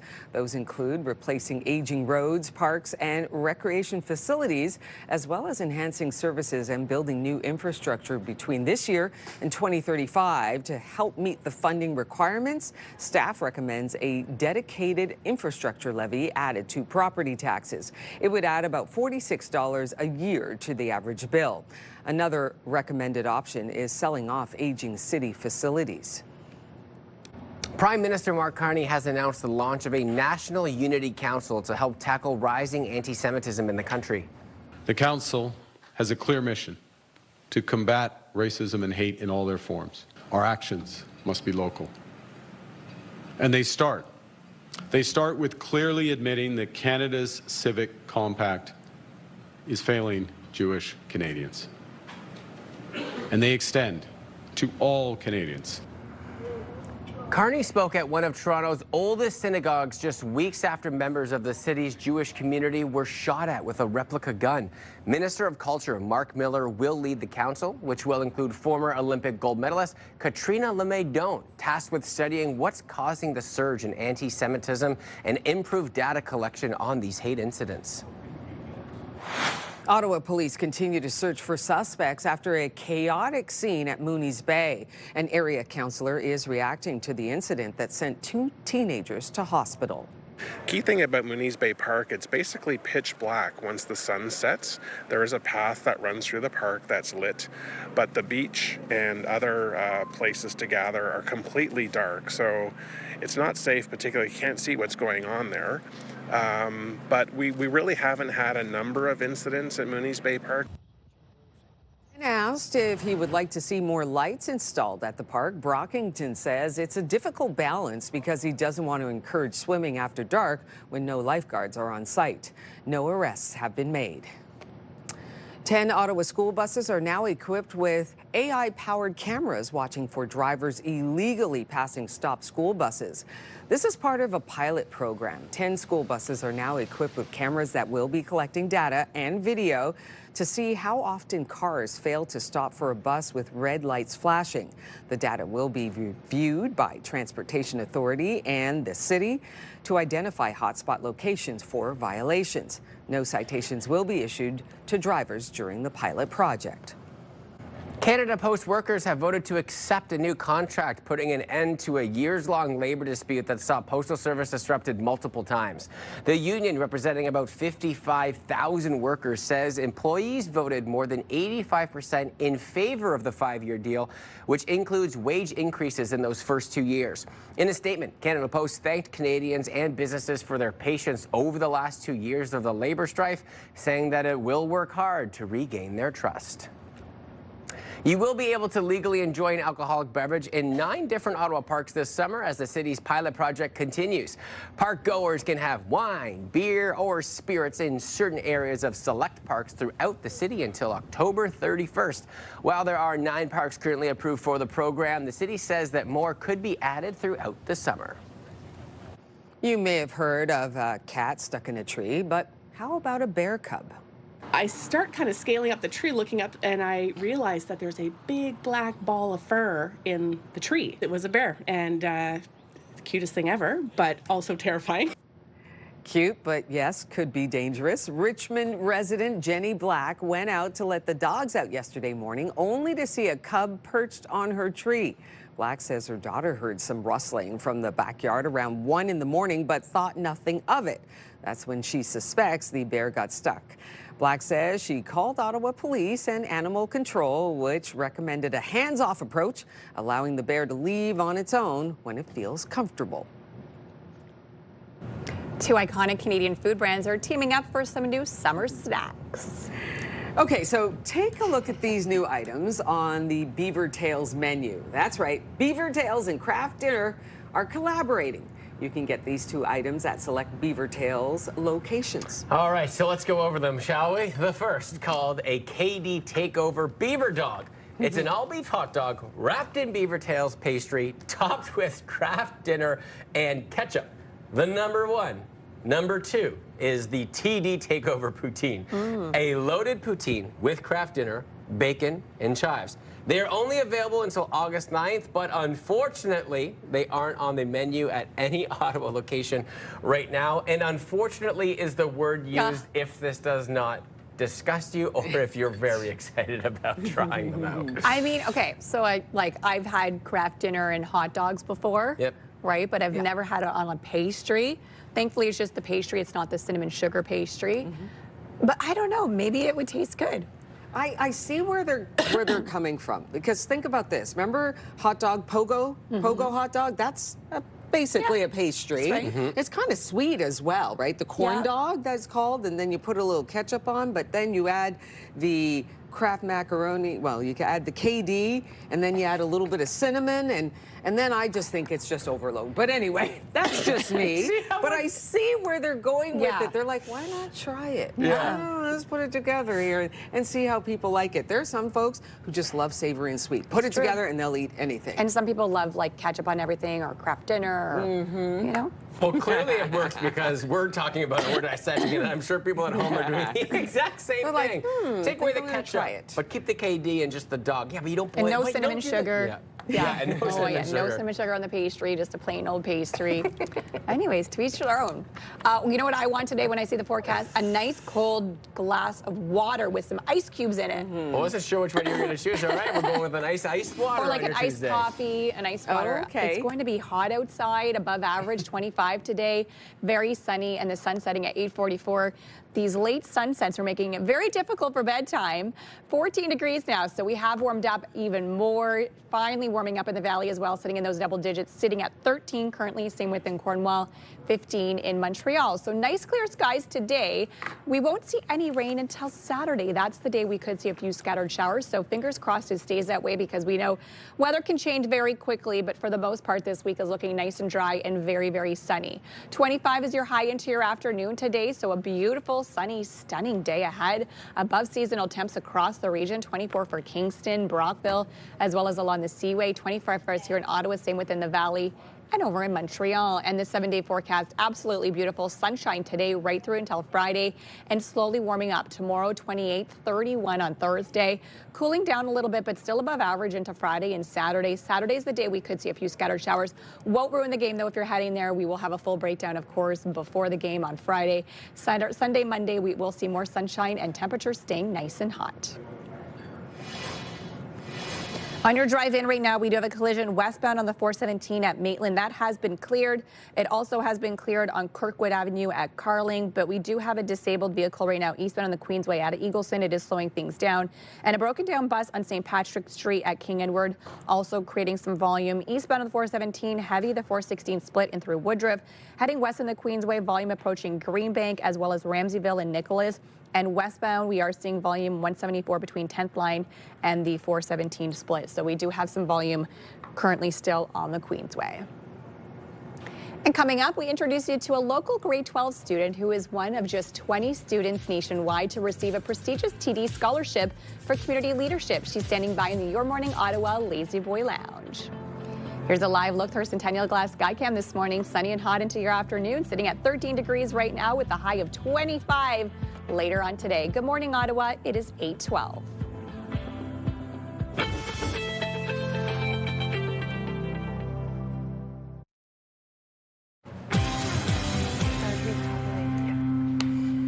Welcome back, everybody. We have a very, very special guest for you. Lisa Han is a grade 12 student from Maryville High School who is just one of 20 students nationwide to receive a prestigious TD scholarship for community leadership for her work launching and facilitating several reading initiatives for local youth. And guess what? She joins us this morning. Good morning to you. Hi, good morning. Thanks so much for having me in. It's so great to have you on. You know, I was just talking to you about how I went to my high school last week. I was talking about I had no idea what I wanted to do, had nothing figured out. Now here you are, such a role model for members of our community. What was it like when you received that scholarship notice? You're like, oh my goodness, I got it. So it's actually quite a funny story. I think a lot of other scholars had a similar experience, but we received our emails on April Fool's Day, and it was like midnight or something, but I remember seeing it, I was like, this has to be a joke, but thankfully it wasn't, and obviously I I was so excited, adrenaline shot through me, and I got to celebrate with my parents a little bit, like after I woke them up in the middle of the night. But yeah, it was an unreal experience. I think that waking them up for this in the middle of the night is valid. Don't you agree? Like, yeah. Yeah, for sure. When you talked about it with the other scholars that got this as well, did they say the same thing? We're like, did you guys get this on April Fool's too? Was that kind of a collective agreement you guys had? Yeah, it's definitely something. It was one of the first things we were talking about. We kind of bonded over, but I think having the Scholars Weekend was such a great experience, and I came out of that feeling very humbled yet inspired, and it's just truly gave me a lot of perspective on the change that we can make as youth. It's so amazing. Yeah. You know, you're so young and you already have so much accomplished at this point. What kind of started this trajectory for you to give back to the community and start these wonderful initiatives? Yeah, thank you. I really appreciate that. So for me, I think at the root, it really came from my experience as well, immigrating here to Canada with my parents at a very young age. And at the time, I faced quite a few cultural and language barriers, and it was pretty difficult for me to integrate, but I was really able to find my community through going to the library a lot, and just reading books in general helped me build connections. And as a high school student, I feel like I have the power and the knowledge to give back to the community, and being able to inspire that in other newcomer children has been a really incredible journey. I think that's amazing. You take your own experience and difficulties that you had, and you're trying to make it better for members of our community and beyond. What excites you about the future of work like this? So I think it's just being able to continue doing it. I think for me, literacy is the ability to read and write, but further than that, it's just gives people a lot of confidence, and kids a lot of that kind of confidence and motivation to speak up and really contribute and act as active members of society, which I think is really important. For myself, I'm not really sure what I'm going to do specifically, but I really want to pursue kind of entrepreneurship more in the social space of what I'm doing right now, or maybe in business in the future. But I guess we'll see. I think our future is in wonderful hands with you. Tell me a little bit about what the scholarship entails, because as I said from the intro, you're one of 20 across the nation that got this. So tell me what the scholarship is all about and what you're going to benefit from it. Yeah, so the TD scholarship, the biggest component, I would say, is the financial support it provides. So it's up to $70,000 for tuition and living expenses for post-secondary education. On top of that, it provides summer internship opportunities, kind of having us enter the workforce and supporting that process as well. But what I truly find to be the most important is the network it provides of very like-minded people who are extremely dedicated to community service and just making a positive impact on the communities around them. It's so amazing. We actually have a picture we're going to show up of you and your 19 others that are getting this scholar. You know, seeing them all collectively, did you guys take a moment to congratulate each other and go, you know what, all of our work has paid off? Because this is a phenomenal room of young individuals who have a bright future. Yeah, I think the photo really captures a lot of that moment a lot better, because I remember we were standing there for quite a long time with a lot of photos taken. You can kind of see it in our faces. But yeah, it was truly incredible. And again, just having the chance to be in a room like that is such a privilege for me. Jaw get a little sore from all the smiling you had to do with those photos? Yeah. That's a tricky one, eh? When it comes in that they don't tell you about. All the adjustments, yeah. Well, congratulations. I'm from Sir Robert Borden, so you were one of our rivals and my best friend right there. But I think, okay, for today, we can leave that be for what you've accomplished so far. I appreciate you telling our story, and congratulations and good luck on the future, Lisa. Thank you so much, Will. Oh man, we are in wonderful hands as we move on, and we are in wonderful hands with our forecast. Thank you, Melissa. Temperatures today reaching 25 degrees. Fire up those barbecues, friends. It is going to be a beautiful afternoon ahead. Stay with us. We'll be right back.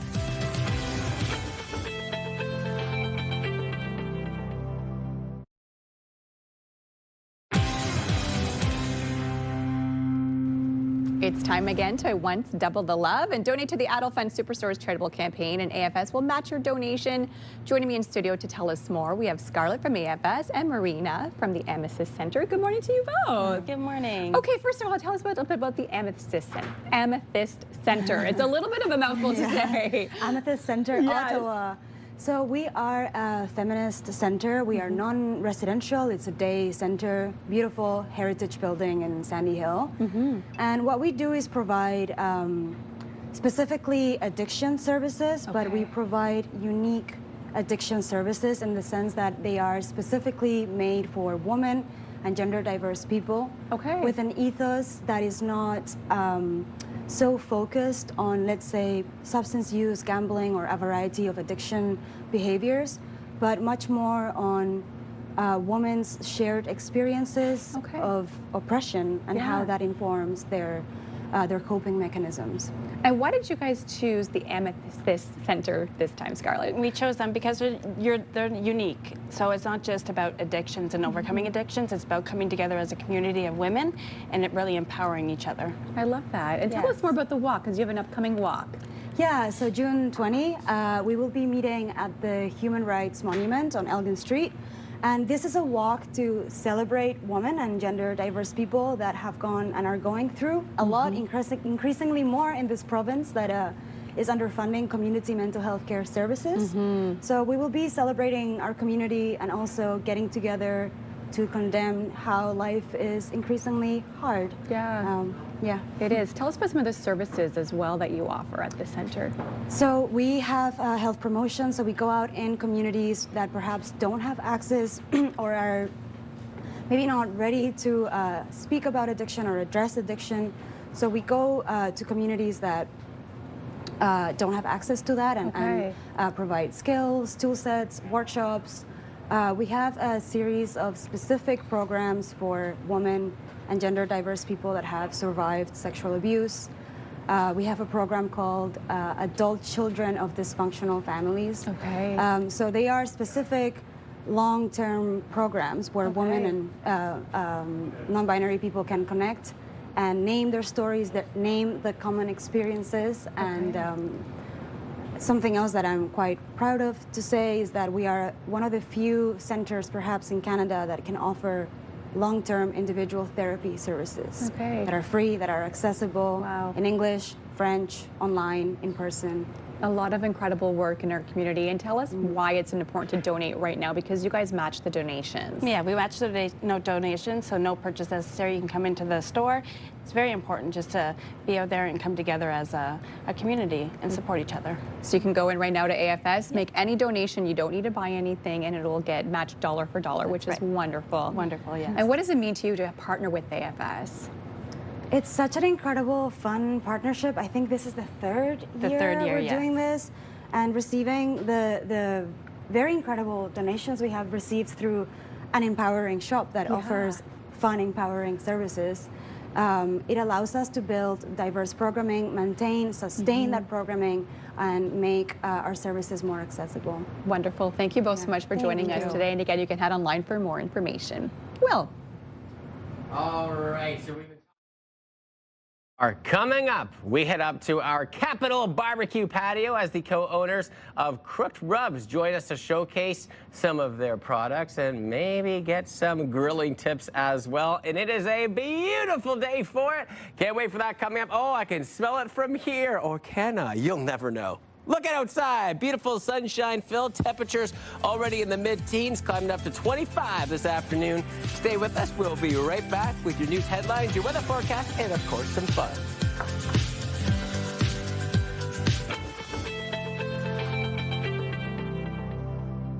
Ottawa is always on the move. We're a big city with a laid-back vibe. Where foodies love their sweets. And markets bursting with flavor. Wrapped up in waterways. And hot.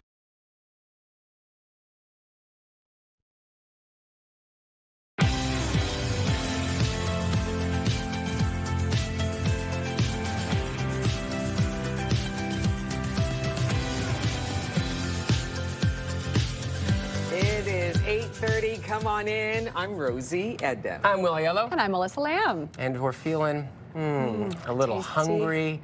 We're smelling a few things. But it's 8:30. But what could it be? Maybe it's this beautiful barbecue that we have right now with all this delicious food that's going to be coming up. We have a guest coming up right now highlighting our Capital Barbecue patio. And oh my goodness, does it look good. Let's take a peek at this, shall we? It looks so beautiful. So delicious. Do we have it? No. Can we see it? No, it's Hold coming. on. It's coming. Hold on. I feel like you can smell it, though. It's coming. There we go. Hey, there it is. So we have Crooked on, and they're going to be having all those beautiful rubs you see on the left side. Rubs. And then maybe, are we going to unveil it? I don't know if we're going to unveil, lifting up the barbecue to see what's coming up. Oh, I have been told behind the scenes it's a secret we're keeping for later, Rosie. I think that is a good idea. Keep the suspense going. But right now, we'll talk about your top stories. We will.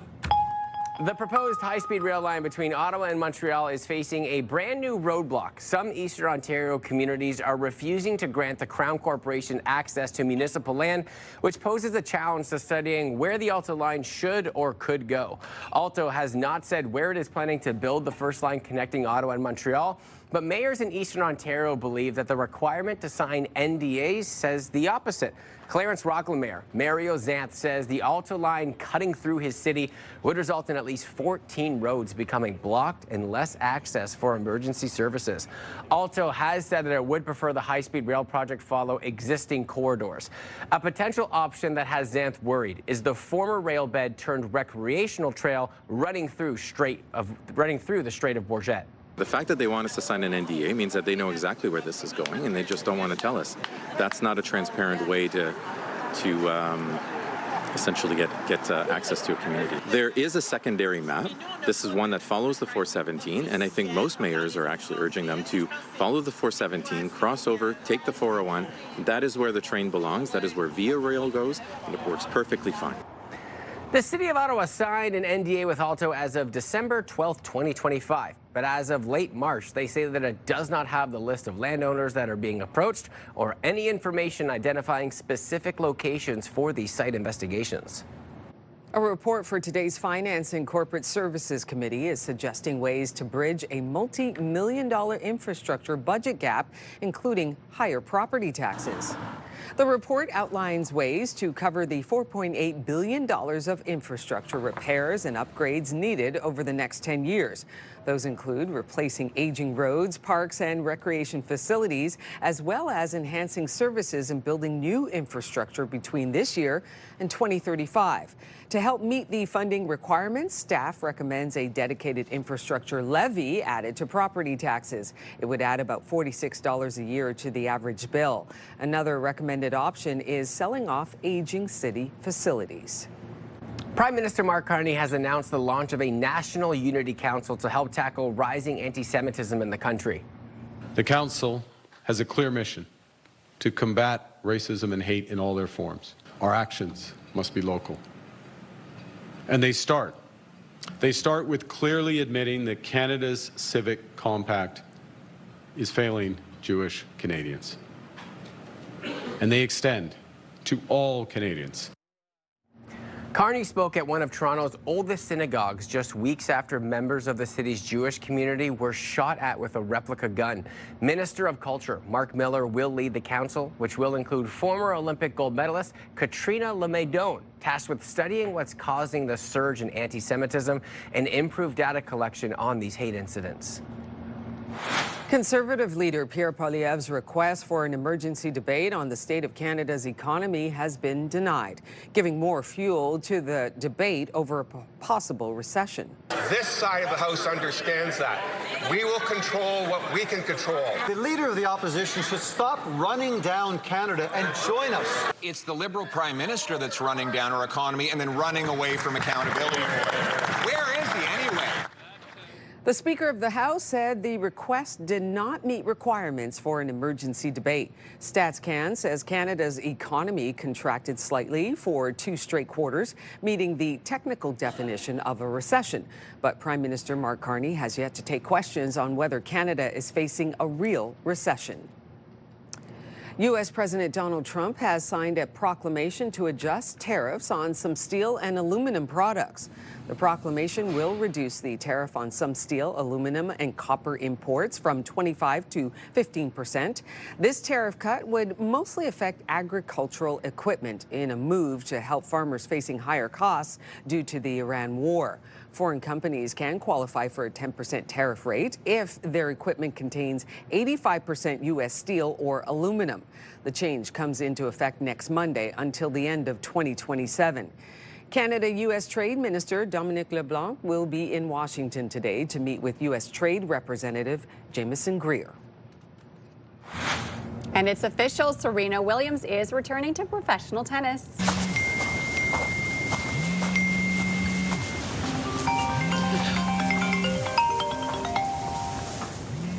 I gotta change my number. And doing it in a fun way, Williams has accepted an invitation to play doubles at the upcoming Queen's Clubgrass tournament. This takes place in London. The 44-year-old has not competed since the 2022 U.S. Open, where she bid farewell by declaring that she was evolving away from tennis. The tournament will start next Monday. No word yet on who her partner will be, but I have it on some relatively good authority. Yes. It could be Victoria Mboko, our Canadian tennis star. Not confirmed yet, but that's the rumor floating around there. Can you imagine? That would be a Wouldn't that great be a match? Like, oh my goodness, that would be great pairing. Great partnership, absolutely. Be fun to watch. Guess we'll have to wait and see. Fingers crossed. In your forecast today, absolutely stunning temperatures. A great day just to get outside, enjoy. Very sunny still this morning. A few clouds this afternoon, but then hot and sunny for the entire week this week. 14 degrees here in the city right now. It is 14 as well in Kingston, 15 for Brockville and Montreal, 13 still out in the valley. Nice clear skies into your day ahead, so lots of sunshine to be enjoyed throughout your Tuesday. It will continue to shine Wednesday and Thursday. Saturday is when we could see a few scattered showers in the forecast, so we could see some wet weather on the way in through the weekend.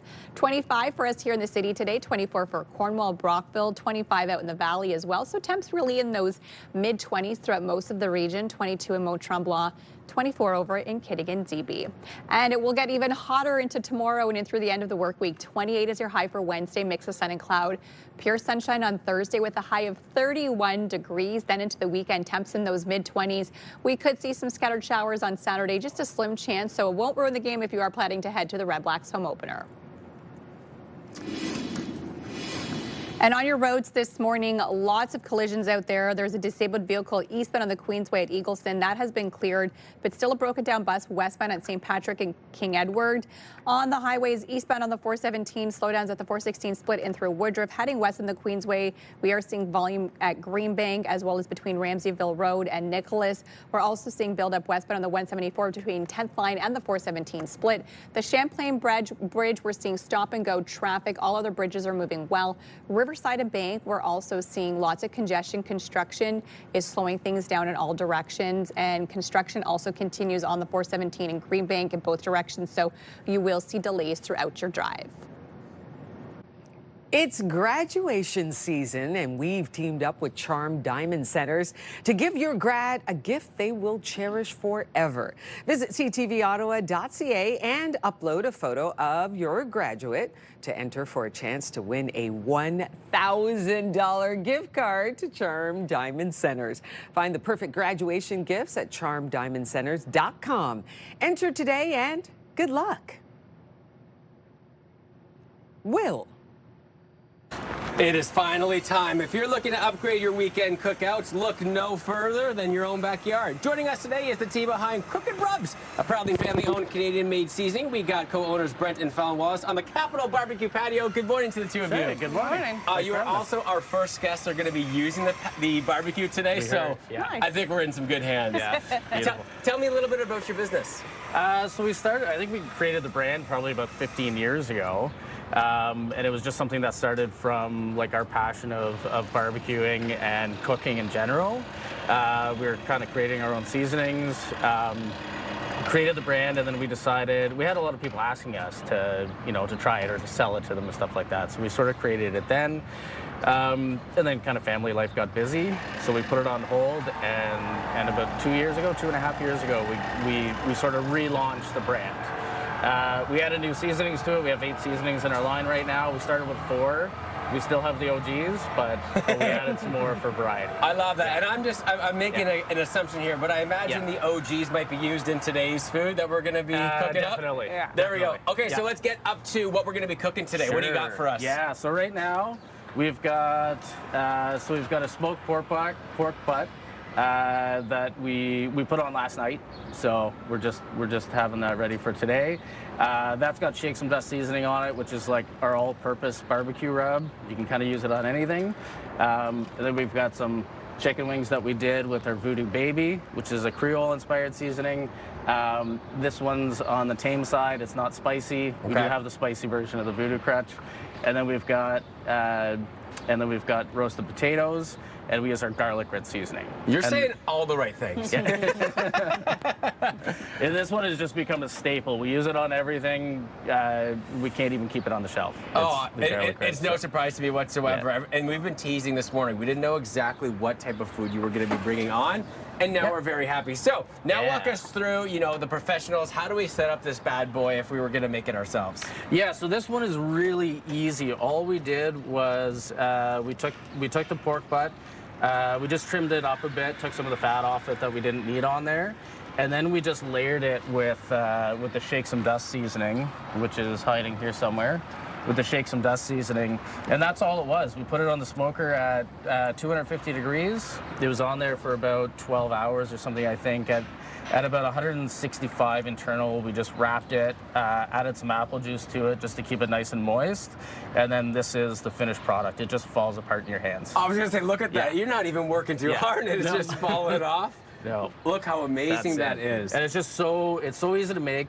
The flavors are really what brings it together. Is you can have a perfect cook. You got to get the right flavors on there to make it the best. So. Okay, well, not only have I been excited about this since 6 a.m. this morning, since yesterday after our show, knowing you guys were coming. So I want to try this to make sure. As I do that, can you tell me about some of the other rubs that you guys have on there?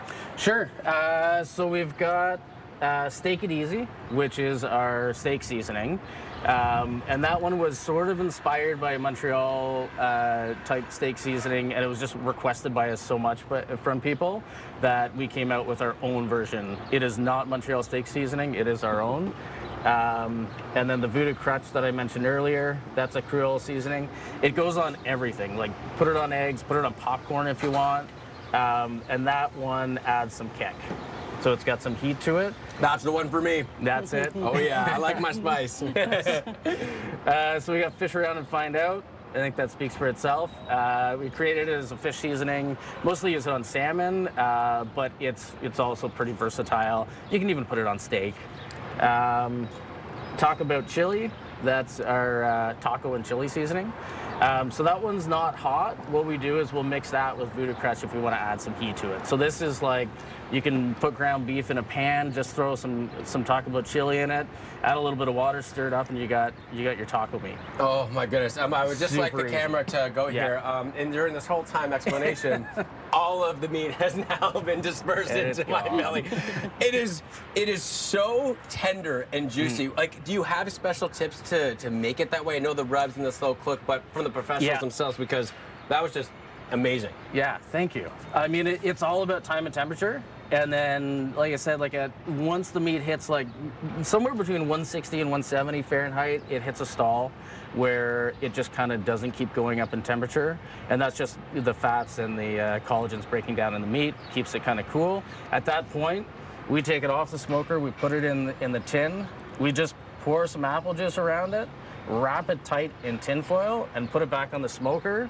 And I think we pulled it off at about 210 degrees Fahrenheit. And it's just, you can stick the meat thermometer probe in there, and once it's tender and you can feel it, and then it's ready to go. And look how much is made too. I mean, that feeds a family for at least a couple of days, or maybe one of me for one afternoon, who knows. Thank you to the Wallaces for coming on the show today and being our first guest actually on the barbecue. I think you did it justice very well. Thank you very much. I appreciate your time from Crooked Rubs, and you know what? I'm gonna have to snag that spicy one because man, that looks good. Get back in there, our camera operator. Look how good that looks, just falling off the bone. Thank you to the Wallaces for joining us. If you want to be featured in our segment or up here on the Capital Barbecue patio, just email us, yourmorningottawa@ctv.ca, and we would love to have you on, especially now we got this beautiful barbecue up here, and it is a gorgeous day outside. Centennial Glass Sky Cam showing nothing but sunshine. Fire up those barbecues. It is the day for it. Stay with us, friends. We'll be right back.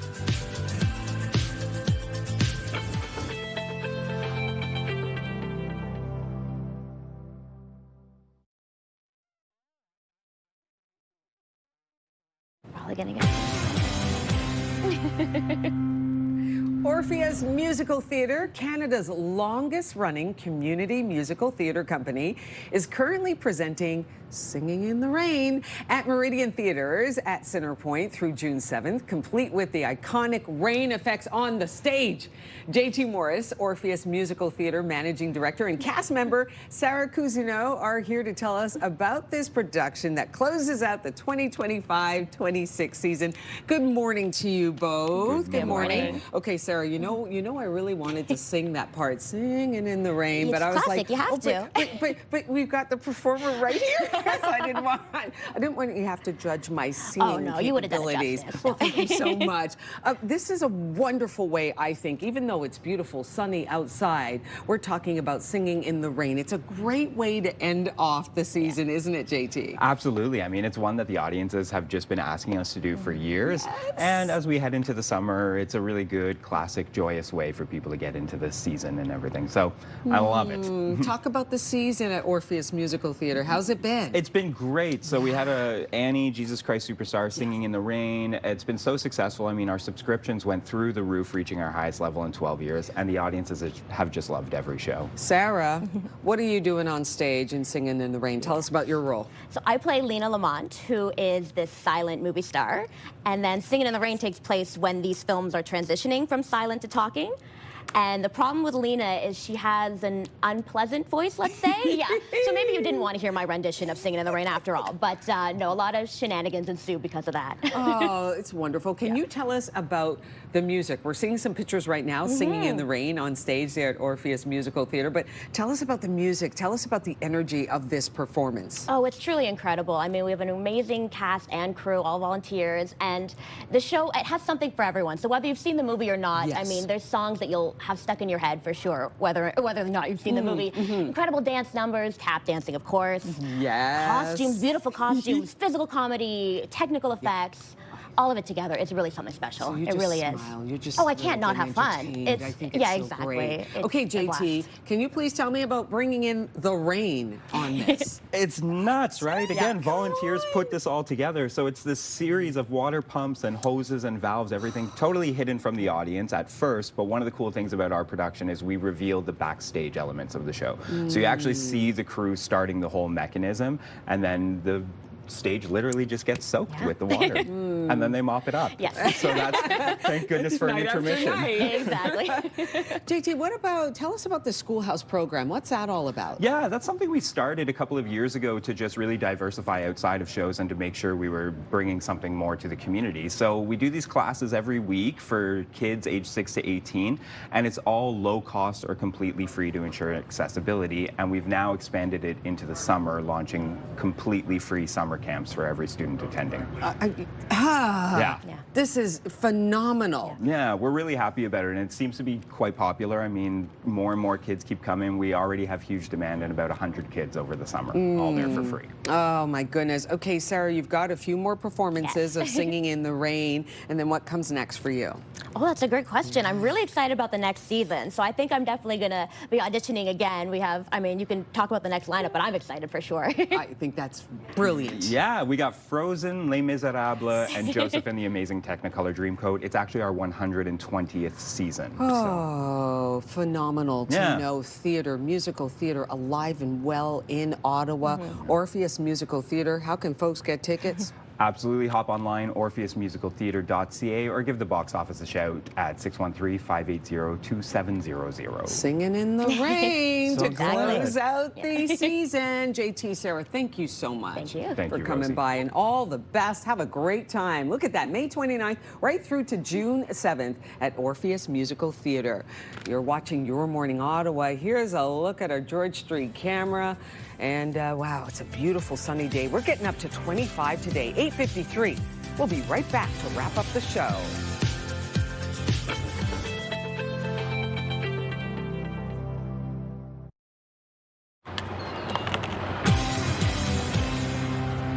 All right, welcome back to our Capital Barbecue patio. I am just making sure Melissa has all the meat she needs for the day. Maybe a little for Nigel, for the kids from Crooked Rubs. I'm like, are you serving me or my husband? There This is you a go. lot of food. And then Rosie, we got some nice garlic potatoes for you over here.